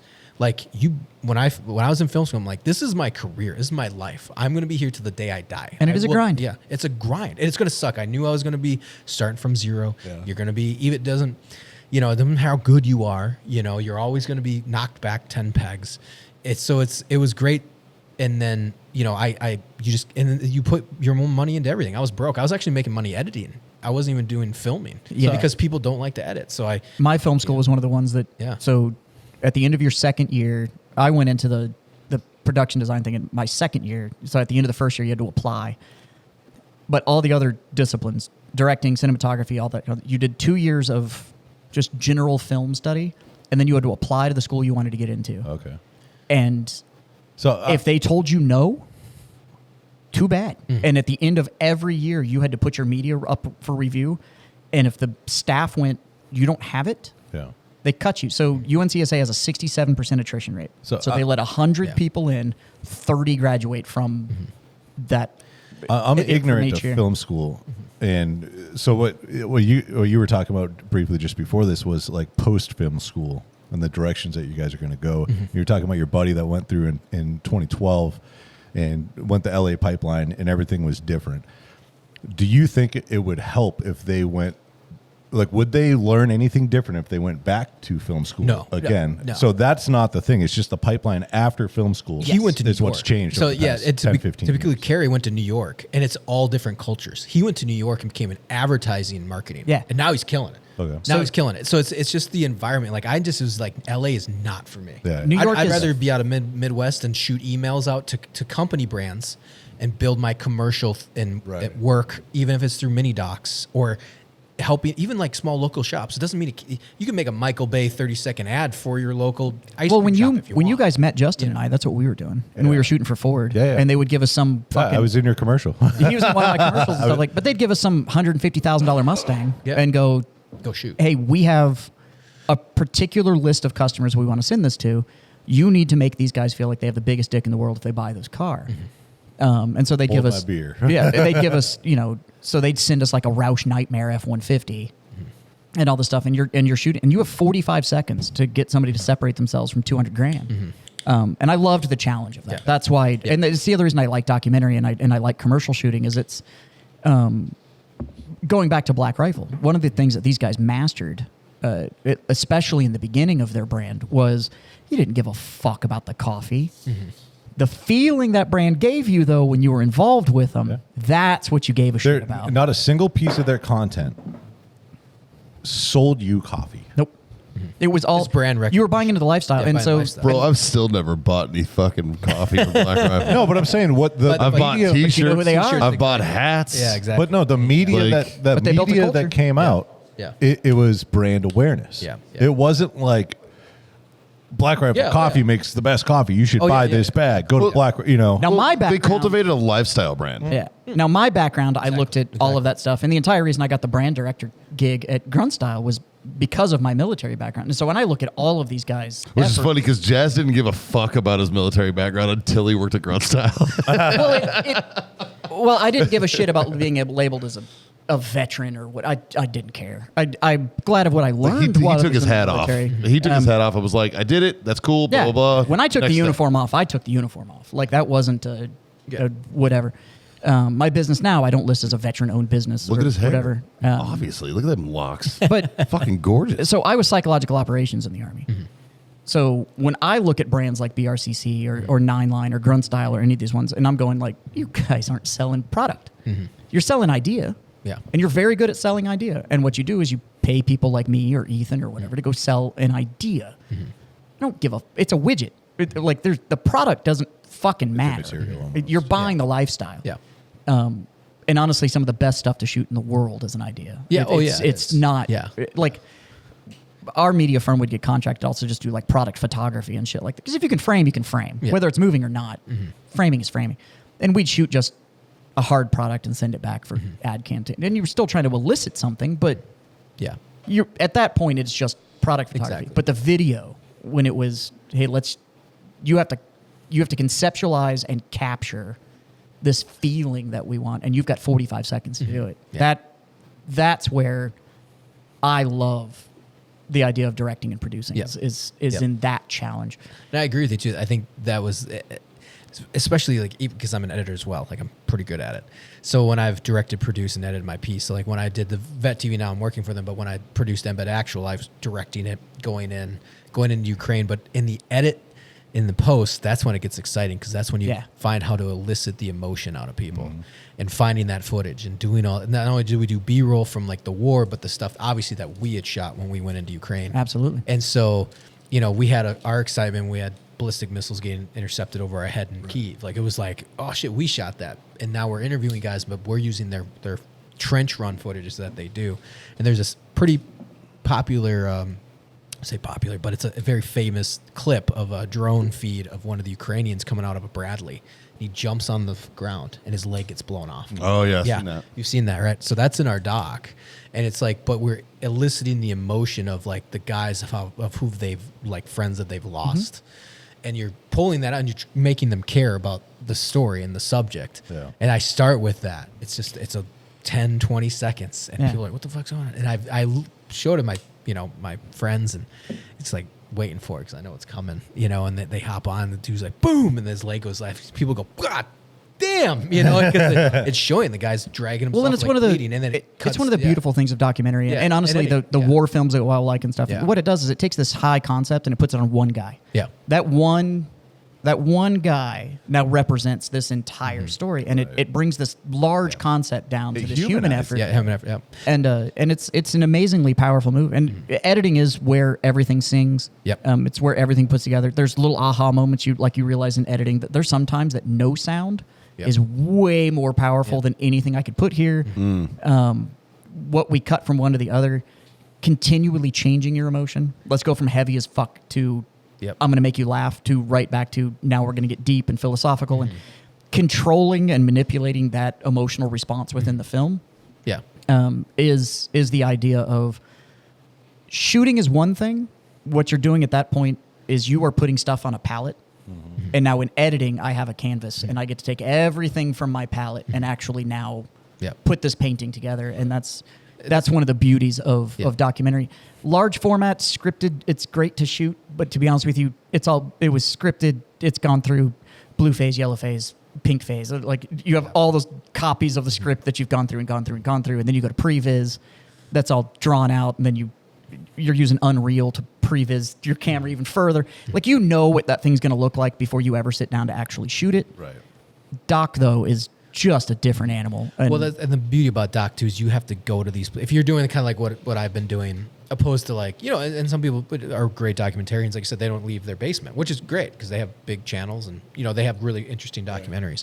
But to get in there and like, there's nothing like getting underwater in Roatan. Yeah. To sell to not sell, but like to elicit the emotion of like it makes post better. Yeah, too. yeah, yeah. If you were there, yeah. And if you were there, it makes post better because you know what you That's why I felt, love- and now you're trying to get it back. He was so committed to the shot, he had to air share on the way back. Yeah. Well, that's the thing is, Sure. it was like, for me, I like, because that's why I love shooting, because I know what I'm shooting for, and I'm shooting for the edit. So when I can control the edit, or at least can tell editors how to, hey, this is the way this is going to go. I'm one of 'Cause a lot those pain in the ass directors that never leaves the editing bay. Either. Yeah. Or I'm editing. Or I'm the one doing it. Yeah, exactly. But if not, then I'm that one that's in the chair right yeah. behind the editor going like, Yeah, you sure you want to do that? Yeah. shave two off, drop the black there. They're like, could you please Yep. just back the fuck up? And I'm like, well, this shot needs to go. Yeah. No, it doesn't. But that's the beauty about those. Like when you're shooting docs, you get way more. So it's like, say if I'm not shooting commercials or shooting long form format, you're always getting behind. It's trigger time. So just like guys are always getting behind the rifle, they need to get better before they go into combat. It's just like just being able to pull the trigger to be able to press the record button. You get better and better and better. So when you become that much faster, which lens do I use? Do I use zooms? Do I use primes? Do I, how do we expose? Are we, all these other things, or which camera is the best camera? Which base ISO is the best? All these things like, so when I went into Ukraine with John, the CEO, and Chris Naganuma, who's like our fellow producer / kind of host, I'm the only one that knows how to operate the camera. So it's like, so they saw what went into it. Like, hey, not only does the batteries have to be charged, Yeah. the ND filters need to be correct. The audio needs to be locked in. Like, how is that getting to the camera? Who's downloading the footage? And it's also like the framing. Yeah. When do we use slow motion? Like, and all these things are just like working in my head. Now I'm thinking for the edit. Like, I have to remember 7 or actually they're 2 weeks. I have to remember roughly 10 days of filming, and then I have to take that and go back to the edit bay. But for me, it's just like being able to get behind the camera and constantly doing it. And like, I think it comes back to being a veteran and the resilience of it. Dude, we were in a Soviet era 1950s apartment. It had a fucking bee's nest in it. And we were like a few miles off the front line in Izium, which is like the rest and refit town. Dude, it's hot. We're like kind of sweaty. Like, thank God the temperature drops at night a little bit. We actually had a pretty good summer when we were there last summer. But we're like, dude, and like this bed or this couch bed thing looked disgusting. And it's like, dude, it's 1 a.m. We're done filming. It's like, I got to refit these batteries and get this data downloaded. And like, you see that in other filmmakers from film school. Like, they don't know like that pain. Like, are you willing to? There's no downtime. Yeah, there's no downtime. Also, are you willing to huck down or willing to carry 10 Pelican cases down 5 flights of stairs Right. and then go and do the light? It's just practice lighting. Yeah. That's what I did in film school. It was like I would take the camera packages, all the lighting, do all my to take 2 hours to load, take it to my parents' house, another hour to unload. Now I'm the one set. It takes 3-4 hours to set up a lighting scheme to just test. Right. But I did it, and it was like kind of like this, and you have aha moments. You're just like, oh my god, that's how you make that look. And then when you're over and like say like myself, like when we were in Ukraine and the documentaries, even when I was shooting with you guys, you know, it's like I got to go back and I got to dump this footage. I got to make sure I got all the things correct. I got to make sure the housing isn't leaking. Right. I have to make sure the housing's correct. We have to have another cam on the boat. So I'm like, you saw me, like I run up after guys are coming up, like, okay, now I gotta get footage of them coming out. You're always thinking ahead. And just it's that trigger time. And for me, you know, when I shoot commercial, I'm already like, okay, I know how this looks. Even though it's a documentary, you're trying to make it look as good as you can on the day. And you just find those angles, and you just work. It just makes your brain work faster because you have to find a solution to the problem. When you're on commercial sets, there's problems for sure, but things are. You're not like guessing the shot. You're like, because you already have a shot list. You're in a controlled environment. Yep. You know, I mean, things go wrong for sure. And you have happy accidents on sets, but like typically you have the shot list, you know, and you're good to go. But documentaries are fun because you're just always on your toes until it's over. And then you go, obviously, and then you can, again. Yeah, the agility that's required is what makes it fun. Yeah, so that's why, and I fell into it because Black Rifle wanted to do the documentaries on veterans. And so we had a lot of awesome subjects, but it was also like, okay, how are we doing that? Like, I could just sit there, run the camera, and do fucking B-roll. Right. Or when I go out, I can actually get these guys rocking and rolling. You know, like Jamie Caldwell, he's a former retired Delta operator. We went and shot him getting like catching bass. It was nuts. I was like, I'm from Midwest. Like we sit there for 3 hours and drink beer. Like you're not gonna fucking catch fish. He's a Bass Pro fisherman. He's literally ripping these things out of the water. So I'm doing these like he's a fucking monster monster amazing. at it. Yeah, it was crazy. We're going like you, man. 70 miles an hour on these boats. So it's trying to find the best shot and making it entertaining, even if it's a 10-minute piece. He's also a thermal night vision shooter.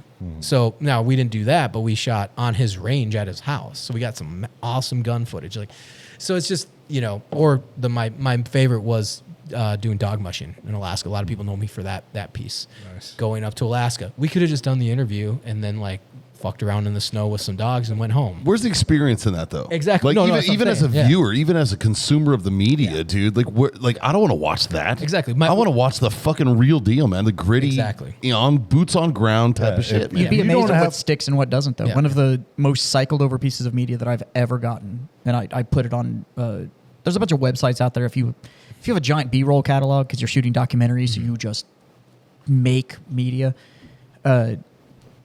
I have a shot that I put on this B-roll thing that I sold off, and it was a drone footage of a hippo coming out of the upper Voltorp River in Africa. Mm-hmm.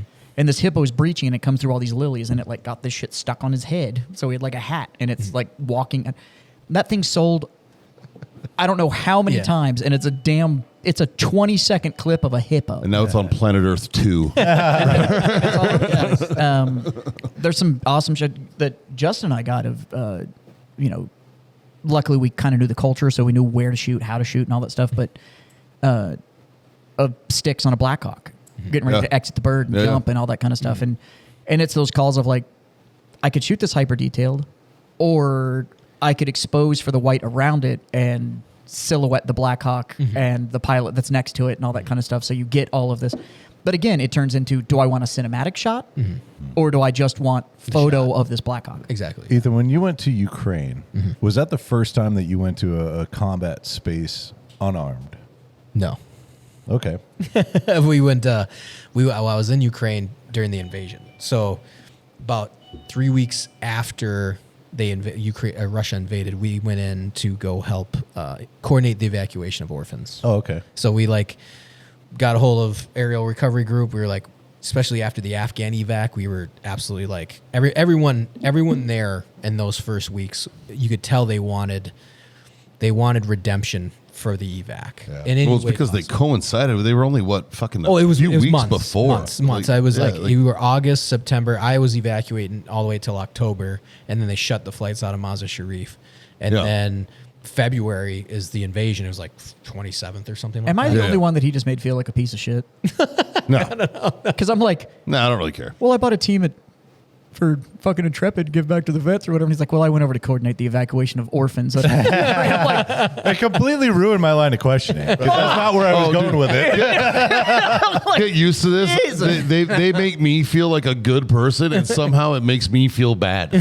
All right, like I do fucking Santa Claus for special needs kids every year, and they're always like, "Mikey saved the world again." What a weirdo! And I'm like, fuck. yeah, but were you evacuating orphans out of the Ukraine? No, but I'll be Santa for him. There you go. Fucking shitbag. Never mind. I don't want your number anymore.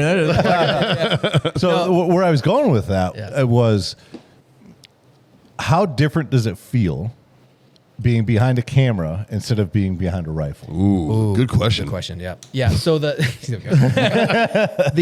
so the first time. And you ruined it with saving orphans. The first time we went, like I said, we were all. It was the crazy. It was. I'm sure everybody like felt it. It was like this crazy feeling because we were like, we need to do something. Like the Afghan evac had happened, we couldn't get over. We were all looking at like Tajikistan. How do we get in? And we have our interpreters being like, we need to get out of. Like. Were you working with a group?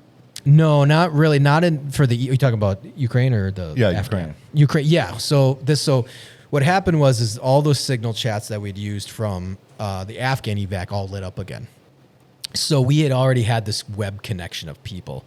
I ended up getting hooked up. My buddy got hooked up. So my buddy, good friend of mine, got hooked up with Aerial Recovery Group.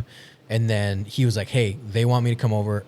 He's like, I'm like his emotional support animal. So he's like, I won't do crazy shit without you. Because we did Iraq together. Right. We were like good friends. And then we were on the CIA contract together. And he did that for another 6 years. And I went over to Whips. Now I understand the Nurgle Bear. Yeah, yeah. So he's like, my wife won't let me go if like you come with me. I was like, yeah. And then long story short, managed to get the clearance from my wife and all this stuff. And my buddy who I'd served with in Ukraine, his family was trapped in like Berdansk. I mean, the whole thing was wild.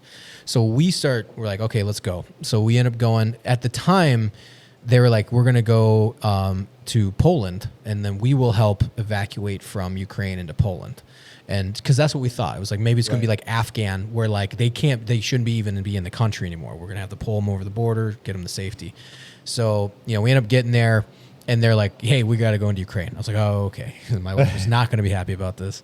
So, but it was a crazy feeling because that flight over I linked up in Chicago with everybody, and then we went from Chicago to Poland.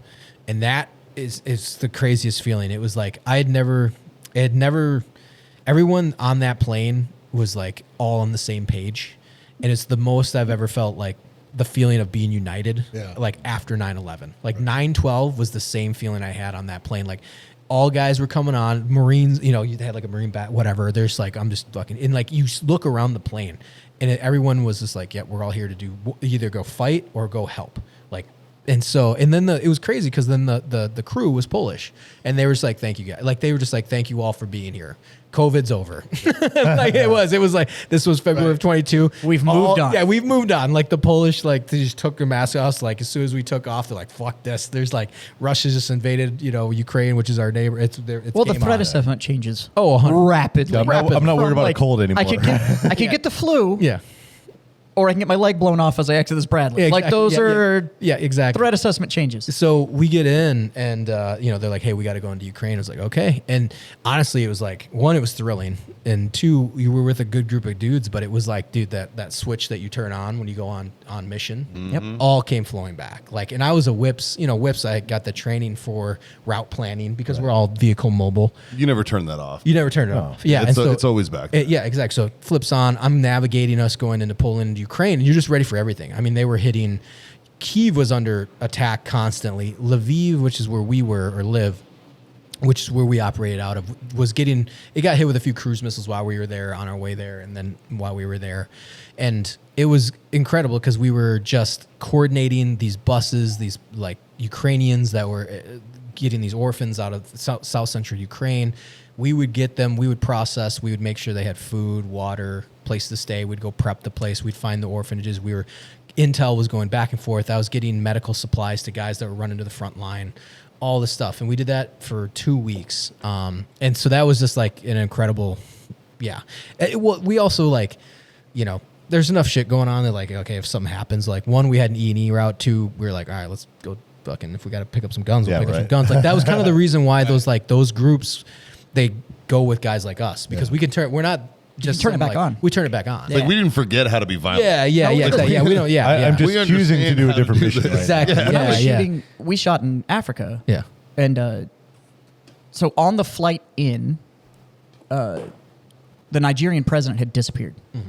So it locked Africa down because it's like one of the stable countries. So Yeah. when a head of state just Disappears. everybody freaks out. Well, we were already scheduled to shoot on the Malian border.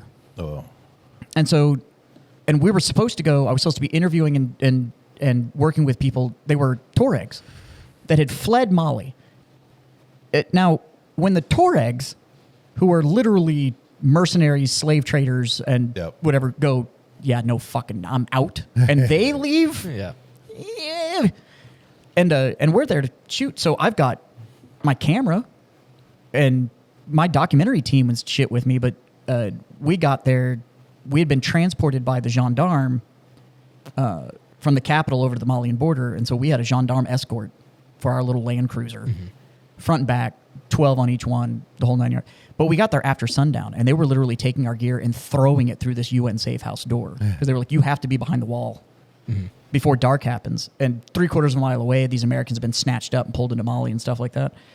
And me and the other guy that were there, we were shooting.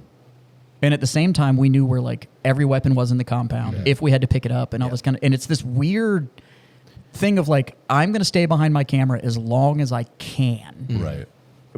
But as soon as I need to shoulder something else, Yeah.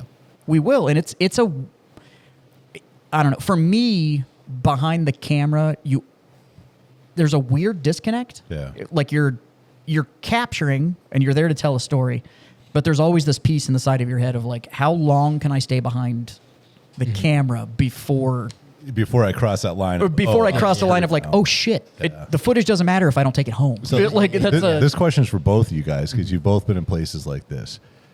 Do you wish that you had a film crew there filming you guys making that documentary? No, like a BTS crew. Not really. I mean, Nah. no, because Okay. I mean, like, because the way we shot Embed Actual, I was talking to the camera anyways. I did tell John, like John right away was like, oh, I was like, yeah, if we do this again, I need a B cam because I needed assistant because I was doing everything. Okay. And Chris helped a little bit, but Chris was more of our fixer and producer than he was like a camera operator. And so it was more of just like logistically, I was like, I just need a B cam operator. Now- but you know, On my side, the way we handled it is that we were doing like 3 o'clock in the morning debriefs. So we were setting up a camera, and it was almost like a video diary. So we would just set up a camera in a room. Anybody that wanted to talk to it, we'd mic you, and you could just sit down and just kind of Yeah. talk it out. And so I think that helped a lot with the being able to kind of offload Right. everything that was running through your head while you were trying to operate the camera. But even then I couldn't shut it off. So it was like, we're going to shoot this whole thing in black and white. Like all of the like diary stuff. Yeah. So what's happening in the real story, we will keep color, but all of the Okay. talking so you piece kinda we did both and, at the same and time. literally did it in camera. Okay. Like I shut Oh, you shot it in shut all camera. the color off and shot wow. all the black and white in camera. ballsy. It was Ballsy. It was a bold move. But the reason I did it was it allowed me to expose for the speaker, and so by shooting it purely black and white and exposing for the speaker, it dropped the world away. Yeah. That's good. And so it was the separation of it. Yeah. And so it's weird. It's weird when you go. It's essentially the mission parameter that you have in your head when you go, Yeah. and how you kind of compartmentalize the reason you were there. Right. yeah. Well, that's the thing. But yeah, there was never a time that I was like, damn, I really wish I had like at least a sidearm on me. Like it was I was there for a reason. Yeah. And I was there for that reason. Are there any dual purpose like camera guys that can carry a gun, Well, so here's the or thing. is that like Yeah, Here's the thing. Ethan. I'll talk about this because when we went in, we were always like we were going to the front line towards Izium. So we shot artillery that was shooting at Russians. Right. And we did like, okay, we're pretty close to the front line, or even say like long range UAV reconnaissance that we filmed. So we went towards the front line. We were about maybe not even a mile off, and we were trying to get into FPV, like the drones, because that was Right. really coming up. And we are like, hey, can we do that? And it just got so dangerous. They were just like, they're getting hit with counter battery. and they're like, we just can't take you to their position because you know, it's dangerous. We had to move positions. Even the artillery pieces that we were originally going to film, they're like, they got hit directly. So like, it's one thing if they're hitting around, we can take you there. They're getting hit directly. Like, and we were new to third brigade, so we were like, they were like, we don't quite know who you are. So and also they don't want, you know, dead filmmakers or journalists on their hands. That so wouldn't look good. That wouldn't look good at all. Right. But for us though, us going over and us that we've made more inroads with other units after they've seen it, they're like, oh, we'd love you to come and do that. But for me, it's a weird thing. I would call myself a war filmmaker, not a war journalist, because journalists have this like weird code. And I've talked to Marty Scoveland Jr. about this, you know, because he The shot master of the Oxford comma. Yeah, exactly. Shout out, Marty, my man. Exactly. Yeah. And so he would talk about when they went to Afghan. He's like, yeah, I'm not going to carry a pistol. I was like, you carry a pistol with you, you know, because he went on patrol. And he's like, no, that's just not our code as journalists. And I'm sitting there when I was going to Ukraine. I'm like, I don't give a fuck. Like, I will go grab an AK and I'll 100%. I'll become a part of this offensive, or I will become a part of this defensive in a heartbeat. Real quick. Yeah. We had local Yeah. UN guards that were sitting there, and they were so used to it that they would be like laying on a blanket, like watching shit on their phone, and their rifles like sitting on the floor behind them, Yeah. because they were just so used to what was going on. Now it is the definition of we've all dealt with the UN at some point, Complacency. and it was the definition of complacency kills, and so we were there. I mean, we knew where every available rifle was Same, and all that yeah, kind of stuff, yeah. and I was We like, knew our routes I'll in and defend out. my position if I have to. Yeah. El Salvador was the same way. We flew into El Salvador the day after it got the title of the murder capital of the world. My So argument, that came out, and we flew in the next day. We got a briefing when we landed of no shoot zones, and it was quite literally like, don't point go your there, camera over there, because the last documentarian that filmed anything to do over there did not leave the country. That's the wrong definition of a no-shoot zone. It was the I always think of Wake Island when it comes to these kind of situations where it was like Marines and a bunch of construction workers that literally held off the fucking Navy, the fucking Japanese Navy for like a month? Yeah. You know what I mean? Like, it's like, dude, Well, when it comes time, If I mean, it's- pick up a rifle and handle it. If there was ever a U.S. invasion, Well, we've talked about it a million times. there's- Like, Is there? how many fucking civilians are you just gonna like get online? We'll fucking I don't know, like- but I'll figure out a Picatinny mount for my GH. It'll be fine. Yeah, Nobody- well, so he talks about Israel. Like, so we were supposed to go to Israel like right after Ukraine. Yeah. And we were like, well, let's just get this series. Let's like get back, check the footage out. Let's like, you know, John, Yeah. because he's flipping the bill for it, you know, and it wasn't cheap. And so he was like, hey, let's like get the footage. Let's just take a breather, because that was a long trip. It was 2 Since we're weeks. already in Europe, we'll Yeah. just hop down. Well, we there. were like, well, let's go to Israel like the next week, and it was. I mean, to be fair, he would have saved money on travel. Yeah. Well, the funny part was like, it's true. But the funny part was we were supposed to be there when Iran did the big rocket barrage. Right. Like, it would have been. It was funny because I talked to guys that were there Day before that yesterday? are filmmakers, and they were like, yeah, that would have been pretty cool to capture like on actual film. And I was like, yeah, it would have been great. But we talked about some of the units there that we had access to, and they were like, well, you know, it's a little bit different because we can't get into Gaza, but at the time, southern Lebanon would have been where we would have gone. Yeah. And they were kind of like, and the people we were talking to, like, hey, we'll get you kitted up. We'll get you what you need. And that was kind of that thing, is like, we're here to film, but like at the same point, I'm like, yeah, do they, you know, I was asking Chris, I was like, yeah, can we get our hands on some Glocks and stuff? He's like, oh yeah, don't worry about it. I was like, and that's the difference. For me, it's like, I'm there's like the weird journalistic integrity, but for me as a war filmmaker, you know, it's like I'm going into this place, but if it turns, I'm not going to be like, oh, I'm just press. Like, no, you're also telling the story. Like, we're focusing on the fighters. Yeah. And you're also, you know, I'm there to tell their story. I'm not gonna, what's the morality between whatever. This I'm isn't here to highlight fair and you balanced. guys. So I have- I'm here to tell a story. Well, I'm what's- not here to report the news. What's the best way to tell that story is to be one of those guys in the that's what- story, well, they become res- part of yeah. the story. Well, the Ukrainians, that's why we earned a lot of respect, because one, we were respecting their story and how they were fighting, and also they were also like, oh, you guys have fought in the GWAT. Like they knew that, and they respect that. Oh, that's Yeah. cool. So not only are we filmmakers, not only did we a really good job, they also respected the fact that we had been in combat and we can handle ourselves. You're also a therefore, fucking warrior. that also, like, it does take you to the next level, opposed to a journalist trying to get a story. Well, I was going to say, like, me and you have no common background in the filmmaking. I have none of this, right? I was a scout sniper in the Army, right?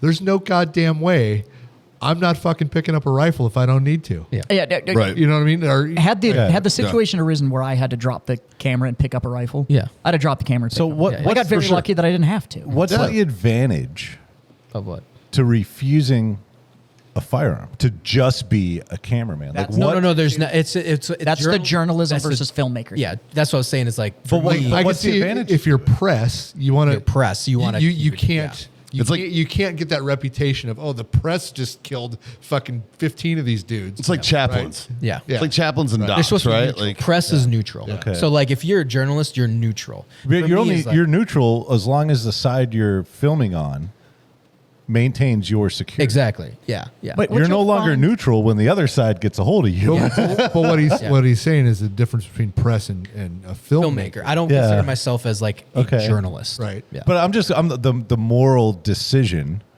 to be like, I am not defending myself if the place occurs. That turns into there is a little bit of a that's what they like to say. I know don't if it- I don't like it, but I've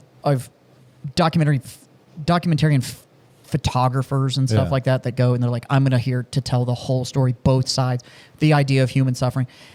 A lot of those guys, you'll talk to them and they find disgust on both sides, yeah. and they kind of hate everything. Like I don't know.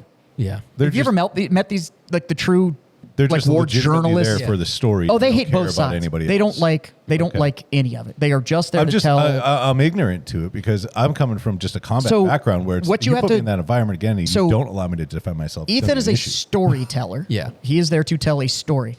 Journalists are there at a 30,000 foot view. It is just to document what's going on both sides and then put that tale out.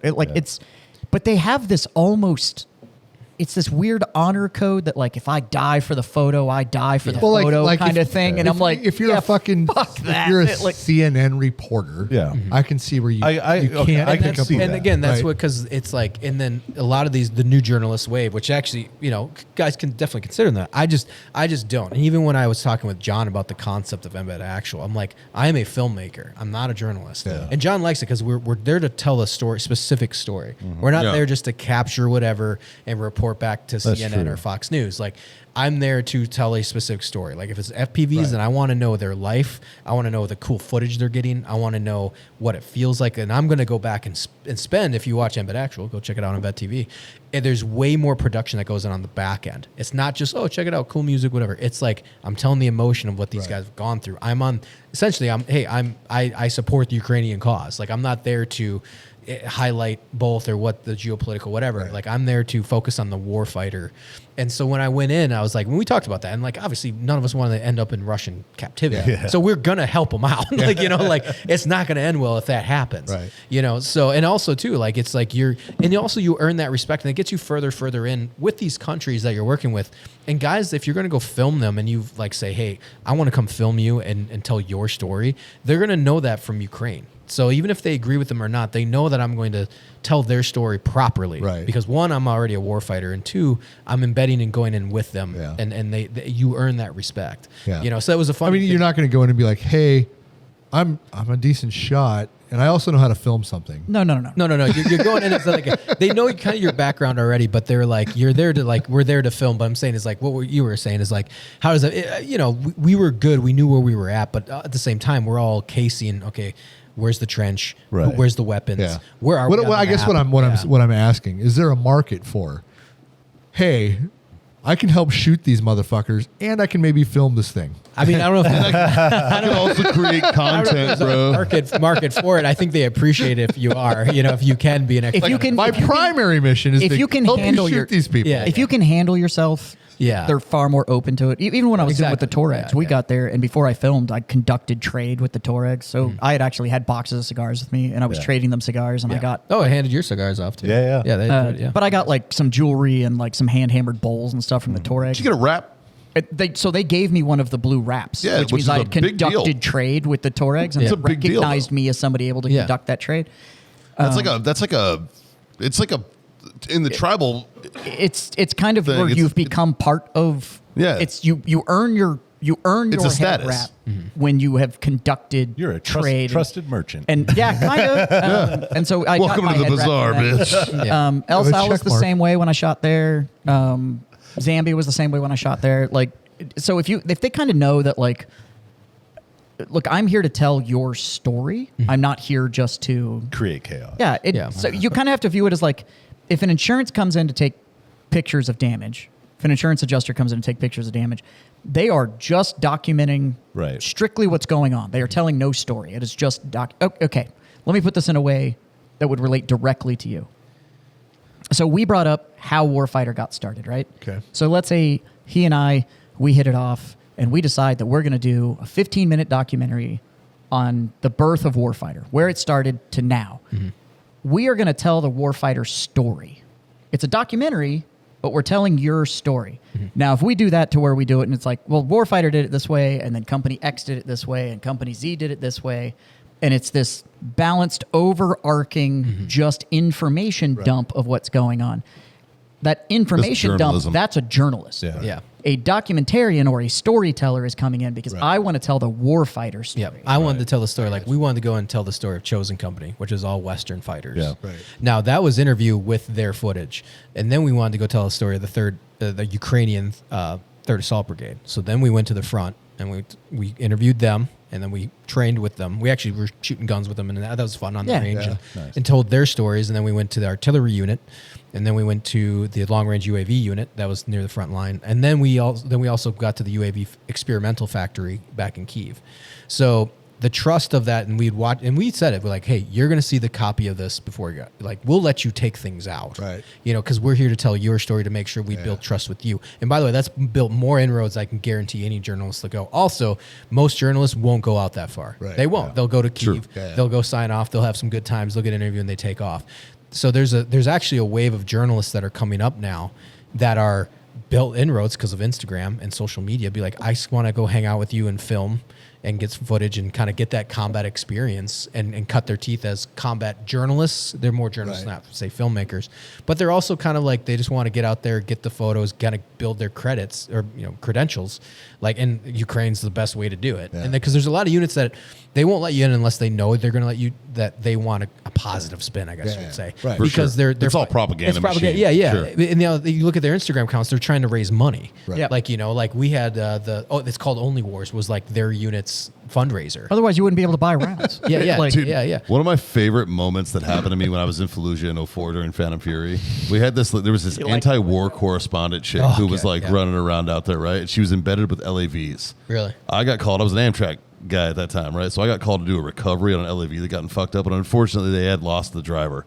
And I went out there to recover the vehicle. And when I got there, this bitch was sitting there holding her fucking teeth, and all of her teeth got knocked out. And she's just like, just bleeding out her mouth. And I was just like, "Fuck you, bitch." And I was like, that's why, like, when it comes to terms of filmmakers versus journalists, I'll have your guys' back. Yeah. Journos, fuck out of here. And like, think like, about fuck situations. outta here, Ethan's a dude. warfighter. Yeah, yeah. Right? Well, Yeah. the thing is, like me and Chris, There's was a level of striker in trust 04. there. Like, John was a Marine officer. So when all three of us come in, they're like, oh shit, the CEO of Vet TV is here too. Oh, he's a Marine officer. Yeah. You know, and so who's the main director? Oh, Ethan, with, you know, if you want to say it, 9 rotations or deployments, you know, with all this background, and we've seen his work. Like, There's a level of trust there. yeah, it's a level of trust. It'd be like shooting a documentary for Warfighter. Would you want that documentary that came in?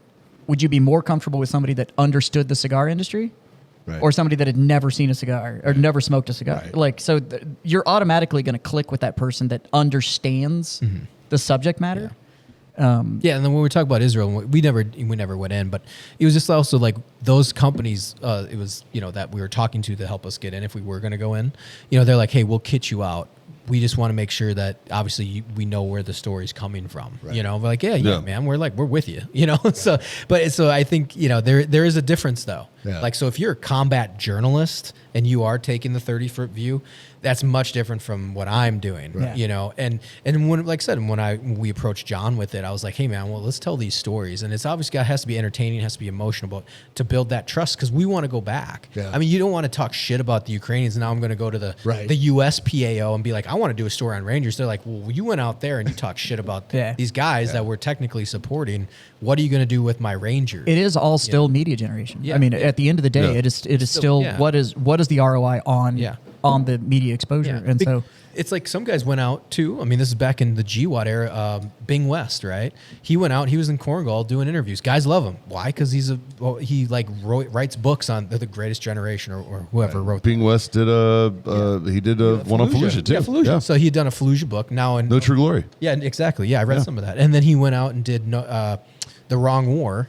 But that my buddies are interviewed that. Like, guys see Bing West, they're like, fucking come over here, man. You know, so there is a Harrison Ford was supposed to play Mattis in No True Glory when they made the movie. Yep. Yeah, but I don't think that that fell through. It's weird that'll get you there. I got to shoot the new headshot for the president of Zambia because our inroad over there, the house we stayed in was owned by the general during the coup for Zambia when they like overthrew their government in the 80s. One of their 40 coups. So for the last 30 years, they've been Zambia instead of Upper Voltorp or whatever the fuck they were called. Yeah, but that's the thing is, but it was because of they looked at us and went, well, the three guys that are here are all prior military. They're staying in a house that's owned by one of the generals that overthrew the prior government. It's the whole reason we have a president now. Like, and I had made a passing comment at a colonel because I saw these billboards of this horrible fucking headshot that had a photograph, not too many snipers at the table here. Yeah. It was a photo. Yeah. And I was like, this is fucking horrible. Who took this picture? Yeah. And it turns out that dude was actually like the aide to like the presidential office or some Jaz shit. got somebody killed, some innocent dude. Yeah, right. Kill that man. They made me take the picture. Some staffer. You mean so I've looked like an asshole this whole time? then- Off with his head. Yeah. I ended up taking the new photograph in the lobby of the Intercontinental Hotel in Zambia and stuff like. But it's weird. Like if you can let them know, hey, I'm not here for any reason other than this is a story that needs to get told, and I'd like to be part of that storytelling. And then again, the clarity on. I'll let you see all the footage. Yeah, exactly. Cut out anything that you don't want to. Yeah. This is the reason I'm here, and this is the story I want to tell. This is the goal of the footage that I'm trying to get. Short answer: it is weird not carrying. Yeah. That was the original. No, I'm good. Like, it's, I had a weird feeling of behind the camera. It was, But you're doing another job. You're doing this job, so we're focused. yeah, it was- no, because this it is the was- question I always wanted to ask you. It was after- after always you were going over weird there. though, and I guarantee this was personal. Somehow behind the camera, I disconnected, and it almost felt like I wasn't there at the moment. Through the viewfinder, I wasn't bodily in the situation. Like that was just Who me. wrote that? I'm not saying that was. I can't remember the name. The book is called On Killing. Yeah. What you described, David Grossman. What you described is exactly what he said in that book, because your focus is through that lens, Yeah. right? So the rest of the world disappears because that's what it is.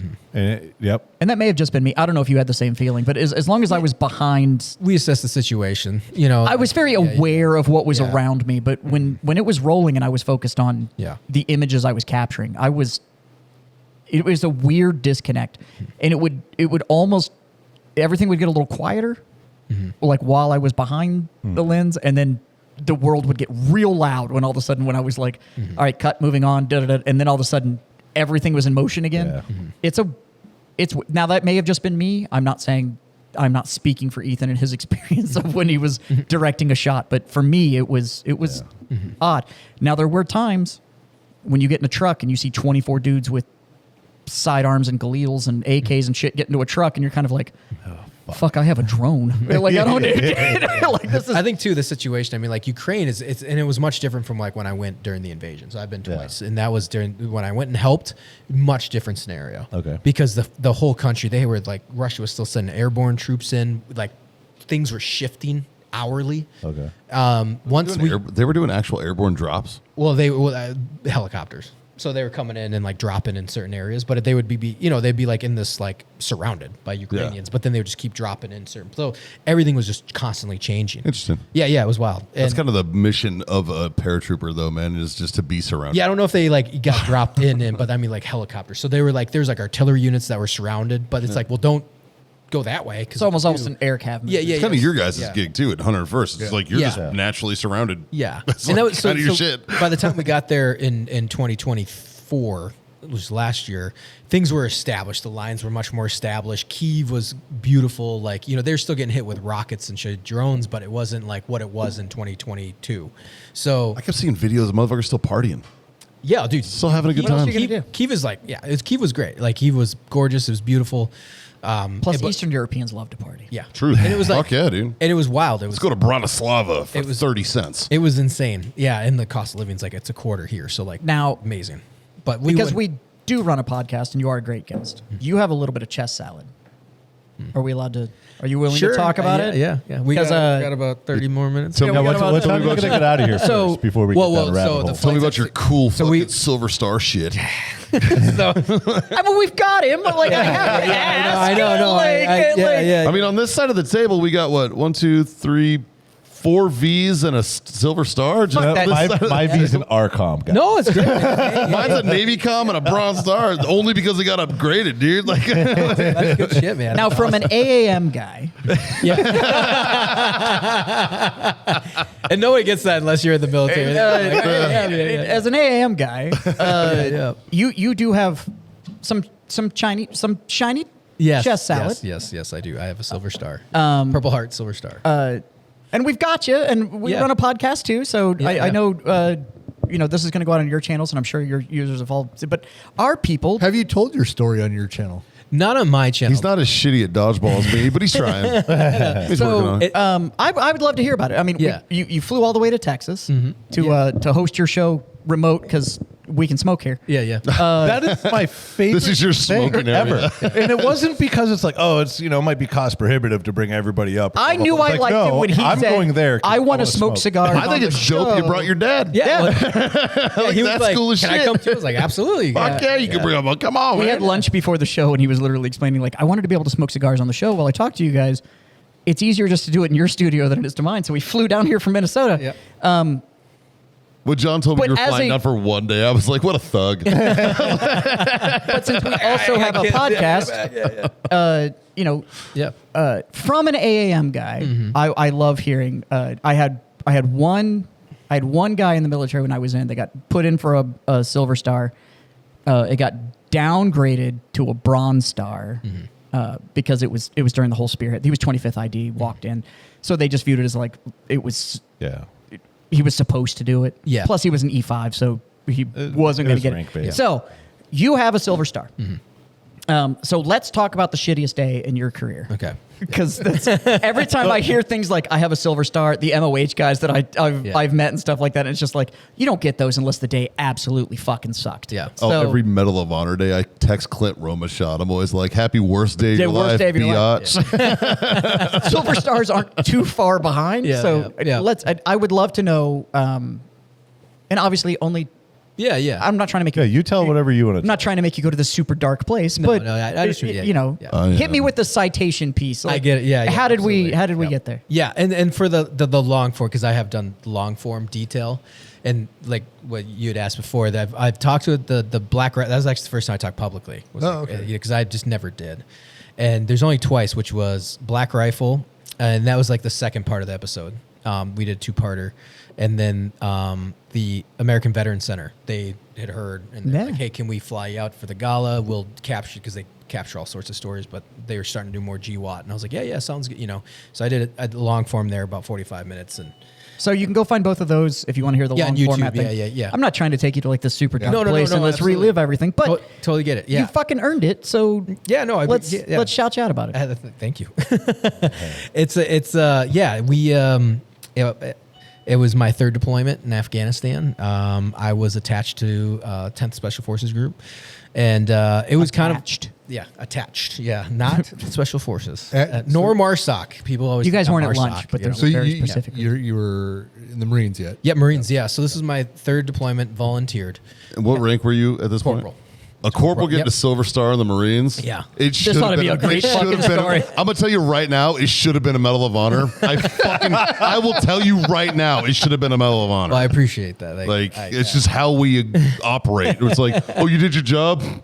Attaboy, pal. Attaboy. Here's going. Fucking nobody cares. Yeah. That's the mentality, right? Well, it's Like, infantry, yeah, and that's what I'm saying. It's like infantry, and we were talking about this a little bit with with Anti-Hero, but when I was talking with Brent, this was a conversation that's happening is like, hey, guys need to get their stories out there and just, silent professionals. And I took that to heart. So like when I was, when it all had happened, it was kind of like, all right, it happened, Right. and then I found out I was nominated later. And then it got lost in the Navy system. Of course. So Dakota Meyer's Medal of Honor run was a month after mine. We were part of the same platoon. I was gonna ask, because he he- relieved me. Yeah, and they had pulled volunteers from 3-3's sniper platoon, and so he had called me up in the summer of 2010 and was like, "Hey, let you know, your Silver Star and my Medal of Honor, they're next to each other and they're going up the ranks." And I was like, "Okay, sounds good." And then I talked about his, I was like, dude, what the fuck happened out there, and all stuff. Because I had known the situation that they were getting into. And anyway, so. One of the guys that went in to get was a friend of mine. Oh, Gunny, yeah. Gunny Kennefick and me Okay, were good. close. Okay, yeah. Kennefick and I were close. I didn't know any of those guys because I Yeah. think they're from the He was West my Coast. fucking admin guy. He was my admin chief. Yeah. My question is, why the fuck was he there? Well, Was my 0111 there? yeah, he was. Well, that's a whole other story. Yeah. Anyway, so. Sergeant Major McKenna's a cunt. I said it. Fuck you, bitch. Well, that's the thing is, so we that again, that's a whole story about how all those guys got on, or like how that came to be. But anyway, so they had gotten lost for like 3 years, and so I was like, well, they just denied it. Like I'm Marine Corps. I don't know. I'm a Marine infantryman. Like it got denied or something. Like that's just our life. Like how many other guys do you know that got put in for stuff and they're like, yeah, not good enough. Whatever. We don't care. So I was like, cool, whatever. But they did eventually find. They found it. It just got stuck on someone's desk. So 3 years later, they were like, hey, it's actually my dad was the one that found it because my team leader told him like, hey, and nominate Ethan. And then I assumed it was dead. He had asked for it. My dad was like, hey, what's up with that? I was like, I don't know. Fucking. So he gets a hold of congressman, found it in like 3 days. Wow. Yeah. And then basically the Navy's like, please don't tell people that because that's an embarrassment. Wait a to minute, us. your Minnesota congressman actually did something? Yeah. Well, he's Republican. Oh, Anyway, so the day of, so what happens is we The governor fought him on it, but he won. Yeah, I think we were Republican at the time. But yeah. Anyways, but so we were combat advisors, and we were with the Afghans, and I was attached to 10th Group Special Forces because they needed some of our Afghans. So we took to do missions. So took my reconnaissance platoon, attached myself to them, and then so that we could do operations together. The ODA 0114. And so we were like, hey, let's go to the end of our valley because we hadn't been there yet. Let's go do key leader engagements, but we'll catch them off guard. So we'll start at like 3 a.m. in the morning, and we'll make our way north, and we'll go to the end of the road. We won't stop till the road ends, and then we'll make our way south, and then we'll just kind of hit the villages on the way out. Just because we hadn't been that far yet. We were a small team. It was a pretty big valley. We'd already met some pretty big resistance trying to move north. So when we made moves, we had to make big moves. So we were like doing basically 3 elements to our call. So we had front element with like 2 gun trucks, middle element, and then a southern. Right. So then we could bound, and then we could always. So for the listener, a key leader engagement is not what you think. Yeah. It just means to go shake their hand and talk Yeah, to yeah, we go- tribal leaders. or Tribal whatever. leaders, yeah. Whoever's in that village, head of the good village, call. the old man. We just go shake hands and Right. hey, what's going on? You're looking did for you the have cheek. a K-POC element? What's that? So civil affairs, psychological operations element? No, we didn't. No. Okay. No. This is straight. It was just ODA in the combat Yeah. advisors. So we had planned all this stuff where it was like, hey, you have a mid-tier, front, mid, and southern element, and so we're like, all right, we'll bug out, head north. So we end up doing that. We were pretty stacked too. We had like 3-4 gun trucks, a whole ODA team, Right. with my recon Afghans, and then like one more Marine that came with. So it was his first patrol, Gunny Rogers. okay. So it was his first patrol because they were going to relieve us. So they were sending ad Right bombs seat and- ride. Yeah, yep, left seat, right seat. So we go north. We catch them off guard. We're like, oh shit. They're like, oh shit. Fucking 6 a.m. in the morning. Everyone shows up to their doorstep. And we get to the end of the road. And then we took photos, had a little engagement, like, hey, and we're taking photos of everyone because we're like, okay, military age males more than there ever should be in this village, and because that's where they would used to like gather before they'd go into Kabul province or they would fight us, etc. So we're taking photos. One guy came up to us. He goes, "Hey, I'm an AMP. I'm Afghan National Police," and would like hand us. We're like, "Cool, we'll take a photo." All this shit. And we're like, all right, sounds good. Let's start heading south. And so we start heading south, and Chief Warrant Officer Vose is like, hey, let's split off from the element. Let's patrol down the the wadi or the river. I wouldn't say river. It was wash. pretty. Yeah, exactly. It's like the wash. It's a ditch. Yeah, and well, these were pretty significant. So it was like it was. But It's a there was- big ditch. Yeah. If But you've there ever was been to Houston, it's a lot like the shit that's behind all the neighborhoods. yeah. Well, it was like that. But it was like very steep, and so it was like it was dried up riverbed essentially. Yeah. And so we started making our way, split from the element, and it's about probably 12 Afghans. It was myself, Rogers, and it was Vose, it was Shuey, Stovall, and Affleck. So it was 4 ODA and 2 Marines, and then the rest were Afghans. That's a fucking pipe hitting crew, dog. Yeah. Fucking A. So we There's all those soft guys that are in ODA. yeah, so ODA, yeah. And so we started making our way, and somebody in the southern element radios up like, hey, you guys are probably going to get hit. They're starting to maneuver. A villager came up like, hey, your guys are pretty far fucking north. Like, they're going to start maneuvering on you. It's a little spicy up here. It's a little spicy, yeah. And we knew it. We were like, okay, sounds good. And so we kept making our way through the riverbed, and then that's when we kind of started losing comms, but we still have enough to like, hey, let's like everybody be aware, because what we're going to do is parallel each other down. Right. Like we're going to take the riverbed and we'll walk the vegetation, and then we'll meet you at the next village. Naturally, that goes to shit. I think a lot of people don't understand, like what you just said with the losing comms thing. The mountains. The up down area in nuts. Oh, it's insane. It's in insane. Afghanistan. Yeah. I mean, it's 100 meters. Yeah. You'll go 100 meters and lose everything. Most of our Yeah. radio comms it's a lot of line of sight shit. Line of And sight when you doesn't work lose well that there, LOS, yeah. it No. fucking is awful. Yeah, and I showed my wife. I printed is the last photo I took is on that patrol. I took a photo of Shuey and I showed her. I was like, "This is what it looked like." She goes, "Holy shit!" The terraces that they use for farming. She saw it visually. I was like, "This is the last photo I took before we got into that firefight." Like 20 minutes later, and it's beautiful mountains and the terraces they're like 10, 15 foot drops. Yeah. Wow. And so she was It's like, wild. "Oh, I kind of get what you're talking about," because no one knows visually what it what it And looks that's why, like. so to the listeners out there, when you hear these stories about like cross valley fighting and all that kind of stuff, that's what he's talking about. Yeah, These yeah. terraces that existed, they Nuts. were hard points, and Yeah. you could literally fight from these. I mean, things. there's a And it would reason be- every invading force since Alexander the Great has had a failed in problem with Afghanistan. Afghanistan. Yeah, and yeah. it's Especially the north. Yeah. It's terrible. Yeah. Visibility is awful. Communication is awful. It's- Even with all the tech that we have, it's quite arguably really the bad. hardest place to fight in the world. Yeah. Oh yeah. And Yeah. like in mountain warfare. So Yeah. So we're moving down, and we lose comms and we lose line of sight naturally because they're on vehicles heading south. We're walking through riverbeds, so. And so, but we did get the last word, like, "Hey, be aware, you guys are probably going to get hit." I'm like, "Okay, sounds good." So I tell my Afghans that, and I remember looking at one of the younger kids, and he just like his eyes are like, "Fuck!" Like Yeah. you're in a valley surrounded by mountains in Taliban territory. He knows this, and he's just like, "Oh my god!" And so I told him, I was like, the flip down switch for those that can visually see was like, "Hey, flip your AK to semi-auto or auto, full auto, whatever you want to do, but to get ready for a fight." And so we do that, prepare our guys, and then we start maneuvering down the riverbed. And my buddy Shuey, he's leading the patrol. He goes, "Hey man, come over here." I was like, "Hey." He's like, looks at me, and I take a knee. We're all kind of aware of what the situation in the canopy. And I have photos of like other areas that I could kind of give like a good representation. We're in this riverbed, but then the canopy, it's like 20, 30 foot high, sides or, I won't say mountain sides, but we're down in this riverbed, and then the canopy just absolutely envelops. And so we're next to this tree in the riverbed, and it's all dried up. So I kind of walk over to him and kind of get about 10 feet away from him. He's like, "Hey man, do you hear that? You hear that?" And I'm like, and I pause for a minute, and that's when I heard the Alak Akbar, just Alak Akbar, and then fucking all hell breaks loose. So they had set up an ambush on us, and they were shooting down into us, but the canopy was thick enough. They knew where we were, but not pinpoint. Oh, okay. So immediately we get hit with machine guns, ambush. The tree next to me, splinters, and that's why you wear eye pro. But that was the first time I got wounded, and I took shrapnel all up near my eye, but not in my eyeball. I had cuts all around my face, Right. all this other shit. I had my eye pro like on my helmet, Yeah.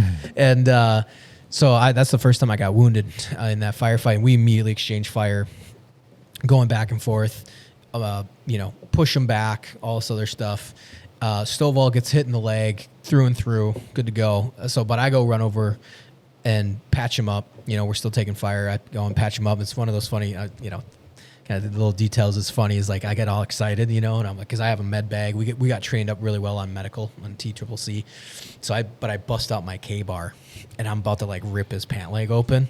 And he just goes, stop, you know, because the K-bar is like new, and those things are fucking sharp. Yeah. Like, So I'll do more damage. I gave these guys all one for Christmas. Oh my I was God. like, if It you're cuts if you're gonna get a it's- K-bar, yeah, you need to get one from a Marine. That's what I told him. It cut you like, Fuck, I didn't get one. yeah.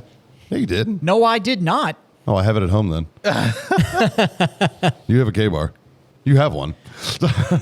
It's been at home for like 3 years. It's been there a while. Anyway, he's on the clock. Yeah. I would say probably another 30 minutes. And but yeah, so I bust out my shears, get him patched up, and then we push him back enough where we volley fire, and we're like, hey, we gotta break out, we gotta get out of this riverbed because we're obviously in a terrible position. So we bound up the riverbed side of the rock wall, and it is crazy because you just have canopy. And it's just, so we're moving. It's really funny because Vose is leading it out, and then we're bounding up, and he bounds up, and I'm like, okay, his bound will like break the canopy, and then we'll be, you know, start maneuvering. So he bounds up to like where the canopy breaks, and he's like, set. And he looks at me and he smirks. I was like, you fucking asshole. Like, it was a funny you're exchange. next, Yeah. He was like, I'll let the Marine break the canopy and put his ass out in the breeze. So he looks back, he's like, set. And I was like, and I smiled. I was like, you fucker. Marines you know? fight first, baby. Yeah, Fucking exactly. get in Yeah, there. exactly. Yeah. Lead the Go earn your title, bitch. yeah, exactly. Yeah. So then I break through the canopy, and then, you know, we're asses hanging in the breeze. So we end up fighting our way and jumping over, like, and securing a spot like on this terrace. Get everybody up, and then we kind of take a break, and, you know, there's all these like small details, you know, trying to figure out chronologically in order because a lot was happening. We get everybody up online, and that's when we start exchanging more fire. They start circling us. We're starting to see targets, all sorts of shit. And Afghans are fighting. You know, we're duking it out, but we're okay. We're like, all right, you know, we're in a firefight, but we're all right. And like I said, there's like little funny incidents that happen in all that. There's one where I was glassing this little tiny finger, and you could tell that they didn't know where we were. And this is like within like 50, 100 meters. It was like this little terrace not far from us. And I'm scoping, and I have an M14, and he comes around the corner, and I'm like, it blew my mind. I'm like, holy shit, I've never seen a guy this close. Yeah. He's got an AK on him, and he's just kind of like walking in and around, and he turns the corner, and I see him, and then he sees me see him, and the look on his face, he goes, oh, fuck. Like, he's just, turns, and I get excited. I pull the shot. Yeah. Fucking hits right next to his foot. Next to you know, I'm like, no, you know, it's just one of those things where like, I can't believe I'm seeing. I pull the shot, go right back on, like within not even half second, you know, I get right back on his back. He's running, and dude, his back explodes, but it wasn't me. It was the whole line of like 18 dudes just light him up. They like tear him apart, and we're all like, like, ah, and then, you know, it was funny. I look over at my Afghans, and they were like, "Did you fucking see that?" You know, and then Shui's like, "Did you see?" Everyone's just like, ah. It was like this like game scoring moment, you know, or something. It was nuts. Yeah, it was a very real bonding moment for all of us. Anyway, so that was kind of one of those things that I remember in my mind distinctly happening, and you know, and so. We're still exchanging fire, but I'm like, hey, I'm going to go head over to the west side. And I'm going to secure the west side because the road's on the west side, but we have to bound and get to it. So I go to the west side. We're still taking fire. So we're taking fire from like the east and the north. And we're like, okay, cool. And probably the south at this point. And I go to the west side, and I'm holding security, but I'm always looking to the east because that's where we're taking fire from. And that's when I got hit with a machine gun. Like I thought it was lights out. Like I just remember the wall exploding, and in my mind I thought it was an RPG. Like I thought I got hit with an RPG and I'm dead. Well, boom, it hits, sparks, black, and then the next thing I know, I'm running. Like I'm up, I'm running, and I'm like calculating everything in my head in like nanoseconds.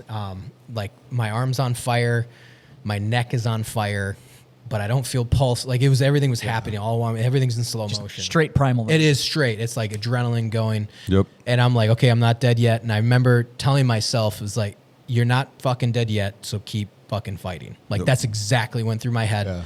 And I'm running across this, next to this rock wall, and the rounds are just kicking up everywhere. And I'm calculating the running path and then the height of the wall. Because if I stop and I try to go and I miss, they're gonna fucking light me up. So I got to the point where I'm running. And I see my Afghan, and he was one of the dudes I trained, one of the Dragunov shooters, and he's just looking at me. He's like, "Come on, come here." He's like, "Come to me," you know. And I'm looking. Like, you got it, baby. Yeah, he's like, I'm running. And he's just, his eyes are like, "What the fuck?" And Probably look like a fucking movie, man. It was wild because See, this is why they thought Americans were bulletproof. Yeah, it's like, and like rounds are just kicking up, and so I run and I jump over the rock wall, and I'm firing with my M14. Now we're surrounded. Now we are getting hit from, and at the same point, this is when the other guys were getting hit even harder too. So now we're surrounded, northeast, south, and west. We're getting hit from all sides. We're completely surrounded. And then I check, like, hey, am I bleeding out? Like, checking my stuff. Like, I'm not. And even when I go to the rock wall, I'm giving return fire, and I have an M14, which I'm like, oh fuck, like I wish I had my M4 203 now, because now I'm burning through ammo. And so I get, kind of get coordinated. I see Gunny Rogers, and I was like, fuck, I think he's dead. He's face down in this terrace that we're on, and I'm like, fuck, he's dead. I have to go get him. Like, I can't leave him behind. Like, he's dead. I have to drag his body out of there and make sure they don't take his body. Because I was like, we're surrounded. Like, they're coming for us, And so I call out to him, nothing. I'm like, fuck. Call him one more. Yeah, call him again, nothing. I'm like, fuck. One more time, and I'm going to jump this rock wall, and I'm going to have to coordinate with my Afghans for cover fire so I can drag his body back.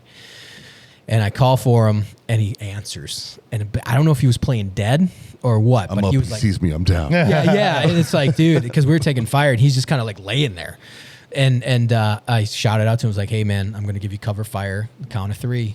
Like, and I need you to start fucking moving. And he's like, Roger, And so I counted and count down and just started laying hate into the basically there's these buildings that were overseeing us. So they have complete advantage. And he starts running. They start shooting at him. I'm shooting back, giving him cover fire. He's doing the zigzag. He jumps onto the rock wall, but he's kind of an older, bigger dude. So I like grabbed his belt, and then I'm firing with one M14 in one hand and then pulling him over the rock wall with the other and getting him Fucking over. Rambo. Dude, it was wild. And he's just like, oh, shit. And come to find out later, because I didn't know who he was, because he was like a new guy, and we were having issues with a lot of admin Marines coming on these deployments, and they had no business being there. Weird. Yeah. And so, but come to find out later, I had met up with him a few months later. I went back as a contractor and actually linked up with everybody I had been with, because I got back in the country so quick. So me and him did like an after action a few months later and just talked for like hours. Yeah. Super solid dude, had done like 7 deployments. Crusty old Marine Corps gunny, like great dude. But at the time I didn't know that. Yeah. Like I was, so I was looking at him. My comm got ripped out of my back, like, because I thought I'd be high speed like the SF guys and throw my M-biter on my fucking the back of my plate, and it completely ripped out my antenna. My radio's done. It's gone. So I was like, great. Now I have no comms. Worst case scenario. And now, I looked at him. I'm like, hey, are you good? He's like, yeah, good. And I was like, hey, check me, because I was like, and he's like, you're good to go. And that's when I hear man down from like across the way, and I'm like, how bad is it? I start screaming back, like, how bad is it? Because I'm like, we're surrounded, what's going on? And I just it's like pretty blood curdling scream, like man, like screaming, just, and I'm like, okay, I got a med kit, I gotta go check out the situation. So I talked to Gunny. I was like, hey, can you hold this side, hold the west side? Here's my Afghans, keep trained, make sure, we're good to go. You have to hold this side, like hold. He's like, yeah, we're good. I was like, okay, cool. So then, I was like, all right, I'm going. So I take off running, and I'm jumping down these terraces, and jump down, run. I remember being wet, and I just kept running, because it was kind of like, I don't know, it's like a small layer of water. So I remember it was like sloshy. And I'm running through their vegetation. It wasn't high, by any means. And get over to him. And then later on, I talked with my buddy Shuey. I was like, yeah, dude, I jumped down the rock. I just kind of sprinted you guys. He was like, yeah, man, I looked over my shoulder and I see you running, and I see you like rounds, machine gun fire all around you, and RPGs flying over your head. And I was like, really? And he's like, yeah. And I was like, I didn't know that. And I was like, I was zoned in. Like I was blinders are on. And so he told me that. And so, after the firefight, me and him were good friends to this day. And we hit it off when I was living with him. So me and him were close even before we got on that patrol. Right. And So I get to Vos, and he'd gotten shot above the plate and had gone like at an angle down. And Justin, God bless him, he was the 18 Echo communication sergeant, and it was his friend and a real close friend of his. So he was in shock, and so I assessed the situation. I looked at him. I was like, okay, and his eye, his breathing was all fucked up, and you could tell it had knocked him out. Or he was like, he was out of the fight. And I was like, okay, assessing the situation. He's in a panic, Justin. So I grabbed Justin. You got to give him a task. Like, any firefights you guys know, it's like give someone a task. Yep. You can't just, give them something to do. You got to zero in. Yeah, exactly. So I was like, hey, I said, you're our comms guy. I was like, get the comms up. I was like, my comms are down. So get our comms up. Get us out here. Get us out here alive. I was like, you got to, get the comms up. Get us alive. Get the word out. Get us a bird. He's like, okay. So give him a task. And this is a corporal fucking barking orders to fucking. That's like this is where the term strategic corporal came into play. Shit like this. Well, I think when people ask me that, they're like, you're a corporal when you do this. I was like, yes, but I was also like, this was my third deployment. I'm at my 23rd month of combat. Right. I've been a quasi sniper team leader. Like, they were grooming me to do that. Grooming me to be a sniper chief scout as well. And that's one of the things in the Marine Corps we do, man, is we instill that leadership very, very early. Yeah. And this whole deployment, I had been spearheading NATO ISAF operations. Like, I had already built con ops. Like, I knew all this stuff. We'd have been trained really well. We'd just been enough time on ground, my experience. So like, for me, it was just like, get in there, do the job, get it done. Yep. And so, I always say, I think it's, for me, it was like my apex of like knowledge and experience all hit on that day. Right. And because everything felt natural. Like, I felt every move I made, it felt correct. Right. Every shot I took, I felt like I hit. Every move I made, it was the right move. That's it. Just, even in slow-mo or just like I knew exactly what to do. So you get your guy on comms. Yep, you get him on comms, and then Vos is bleeding. Like, he's got a sucking chest wound. So I start working on him, but he's like exposed on this like lip of a ridge. So I jump over the rock wall to where they are. So let's kind of back up a little bit. So I jump over. I'm like, holy shit, these guys we're fucking exposed. So I'm talk to Affleck, give him a task, and then I look down at Vos, and I'm like, okay, I gotta get working on him. And then I look up, and it's like, we're fucking. Everyone sees us, like me and him. I was like, this is the worst place to fuck. Because if you have a great view, and so do they. And so we're getting shot at, and I can feel the overpressure of the rounds just going all around us. Like, I can feel it, it's just getting, so, but I was like, I got to work on him. So I'm taking off his gear, putting on sucking chest wound, and at the same time, I'm taking my M14 and I'm firing back and forth. And then at a certain point, they're closing in on us, and then I end up going down to my pistol, just to I'm holding this sucking chest wound, and then I'm taking that out, and guys are getting within about 15, 20 meters, and I'm just firing back and forth, just keeping them like cover fire, just keep them fucking, volley, whatever. It's a pistol, but it's still rounds going down range. It's all still suppression. Still suppression, exactly. Like, just keep going, keep firing. Fucking 9mm still hurt, man. Yeah, exactly. Yeah. So I haven't met anybody that's been shot that cares what the caliber is. Yeah, exactly. Yeah.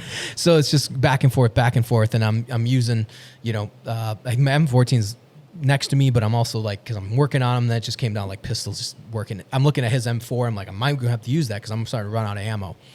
And then, so working on him, going back and forth. So I'm holding the sucking chest wound, got my pistol out, using that, going back and forth. I get him better. Like, he actually, like, I patch him up, and I can see the eyes start coming back. He's like, he's starting to come back. I'm like, oh fuck, he's gonna make it. Like, we can make it. And like, we can make this happen. And then everything just starts lighting up again. And then Stovall comes up, and he starts working on him. So like the 18 Delta, he had a saw. So I'm like, cool. We starts working on him, and I take his saw, and I start laying hate everywhere we need to lay hate. And then it's like, hey, we need, which is a smart idea. He's like, we need to get him over this rock wall so we can get some cover. So like, yep. So I put him on the rock wall, and then we start working on him again. And even in that moments before Stovall came up, like, I knew they were trying to grab his body. That's why they're getting so close to us. Right. So that was my determination at that point, was just like, all right, if I'm going to die, I'm going to fucking die right here with him, but you're not going to take his body. Like, that's the whole time, was like, you can't let him take his body. Mm-hmm. That's what they're trying to do. Yep. They're trying to get his body. So that whole time, just duking it out to make sure they don't get him. And if they get me in the process, then they get me in the process, but he's not dying alone. So Stovall gets back up.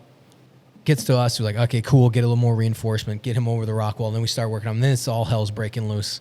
And I'm exchanging fire with the Saw. My buddies, Shuey again later tells me, he's like, hey, man, we were like 10 meters from you. We're throwing grenades. So grenades are getting thrown.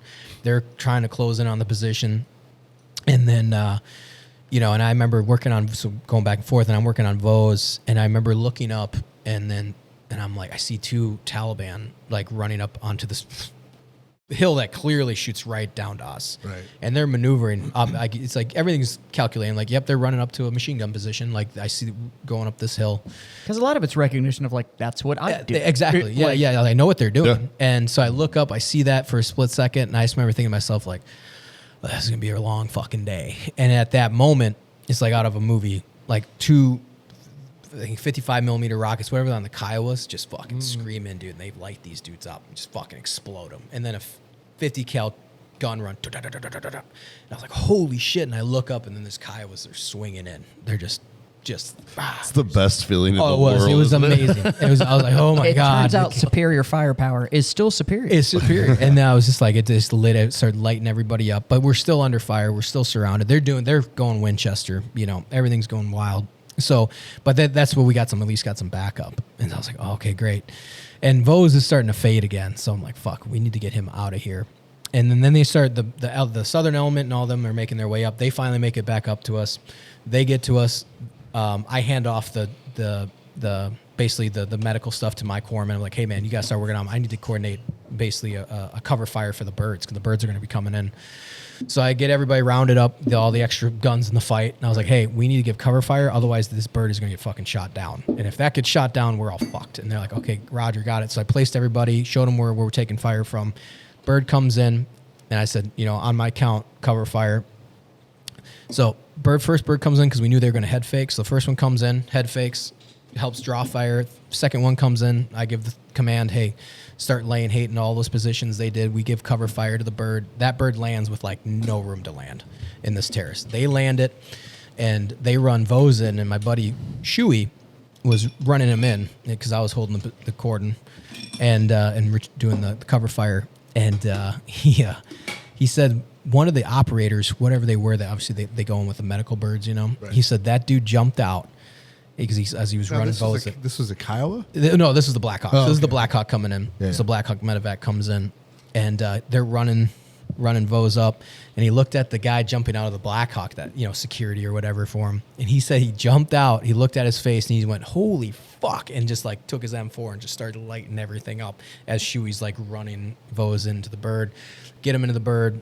That guy jumps back in. They get the bird out, good to go. And then that's when we're like gathered up all our shit, and the firefight was still going on, but they were more engaging the center and the southern elements. And then, got my Afghans put together, and we're like, all right, we got to patrol back to the road and through the buildings. They cleared it, and so we make our way back. Me and Shuey are the last ones off the X. And we get back, and they're like, they look at me, they're like, what the fuck? And I was like, yeah, it was pretty wild. And, Dude, I'm telling you, every heroic action, when you actually break it down, it starts by an accident. Yeah. Like, you don't mean to do it, and then you're just like, fuck. Well, and almost all of the you talk to are just the ones that, like, in the moment, that was just my job. Yeah. Yeah. Like, nobody's trying to be awesome. There's No, not yeah. really an alternative of what to do. Yeah. All you did was what needed to be done in the moment. Yeah, and like I said to everybody that was around me, they did their job. They did a great job, and they would have done the same thing. Sure. And But you did your fucking job, and that's So, ready in true filmmaker fashion, I'll bring it all the way around. Mm-hmm. That's the definition of resiliency. coming around. Yeah. So we have a Circular. tradition here on our show, and I know this is kind of a collab show. Into the Breach, Ethan. He's a hell of a host. He's obviously a hell of a storyteller. Sure. Go check him out. For those of you that only watch the show and finding out who we are, we love you. Yeah, go But, subscribe to Come Freedom check Friends. us Yeah. out. come check us out. But we couldn't thank you for having. But we have a tradition here on this show, where at the end of the show, we raise a glass. And I know you've been doing the zero sugar, but can we tempt you with a little drop Absolutely, before 100%, you get out of here? Especially some GMO. Absolutely. Attaboy. We just do a little raise our glass and just say great. thanks for being our freedom friend. Absolutely. Right? Like, that's Yeah. really what Thanks it's for having about, me man. on, And, and thanks for coming on my show. Yeah. Anytime, pal. It was an absolute. I didn't know you fucking 4 hours ago. So, but it's been an absolute pleasure. Absolute pleasure. Thank so, you. thank you to Cheers, all boys. you boys for being my Thank you, freedom guys. friends. You guys are awesome. Thank you so much. Cheers, boys. I know you a lot better now. Right? You've been an absolute pleasure, and thanks for having us on your show. Thanks for coming on my show. I would have smashed before. I'll still smash. Thank you. Like, share, subscribe, guys. Smash those buttons. Do those things. Tell your mom. Tell your friends. Tell your fucking mom's Tell you, friends. yep. Go like and subscribe. Well, so where can they find you, Ethan? Yeah. What's that? Where, You want where all can of they it? find you? Yeah, so you can find for on YouTube. That's my main. That's kind of like what I really focus on. So Into the Breach Show is or at Into the Breach Show on YouTube or type in Into the Breach. You should find it now because we're 20,000 plus subscribers. But keep building, like and subscribe, and then you can find me at Into the Breach Show on Instagram and also at ethan.nagel.films on Instagram, and then LinkedIn. You find me at Ethan Nagel. If you want to hire me, well, actually I have a job now. So And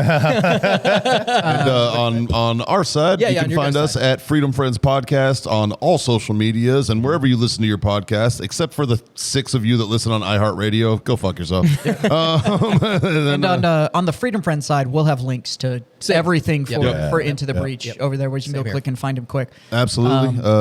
He's got some great short content stuff. Sure. Sorry, I kind of lurked on all your No, shit. no, I but, appreciate it. He's got some great short content stuff. If the 4 of you that really liked the camera content that he got into for a minute there, he's got some great short content on Hey, there. I wasn't a about, camera guy, and I thought that was super interesting. Yeah, I didn't understand half of it. But you have, there's some awesome 10 or 12 minute segments on, on media creation, especially in weird ass yeah, I had my environments buddy and stuff like that. He they produced their first a few $1 million films. You know, There's some really cool short content stuff, and then his long content stuff is absolutely phenomenal. So please, if you're for the Freedom Friends out there that haven't found him, please go listen to that stuff. This was a hell of a show, dude. Yeah, dude. No, Fucking A. I thank you. I'm super pumped. Let me know when we're coming to Minnesota because I'm a fucking 100% in. Cause Yeah, so we'll do this again. We just got to figure out how we Absolutely. can smoke up there. Yeah, I know. We'll run a space. We'll just rent the VFW. It's fine. Like 3 raspberries to rent one of those. Yeah, it's fine. It'll all be good. Your dad was also fucking awesome too. It was great, you. great Yeah. to have him Yeah. in the audience. But yeah, like, share, subscribe, do those things. 3 little things, boys. They're not hard to do. They're pretty easy. We like to do them around here pretty often. Fucking John, Smoke on. Scotty, your favorite. Drink on. God damn it, kids. Freedom the fuck on. Love it. Later.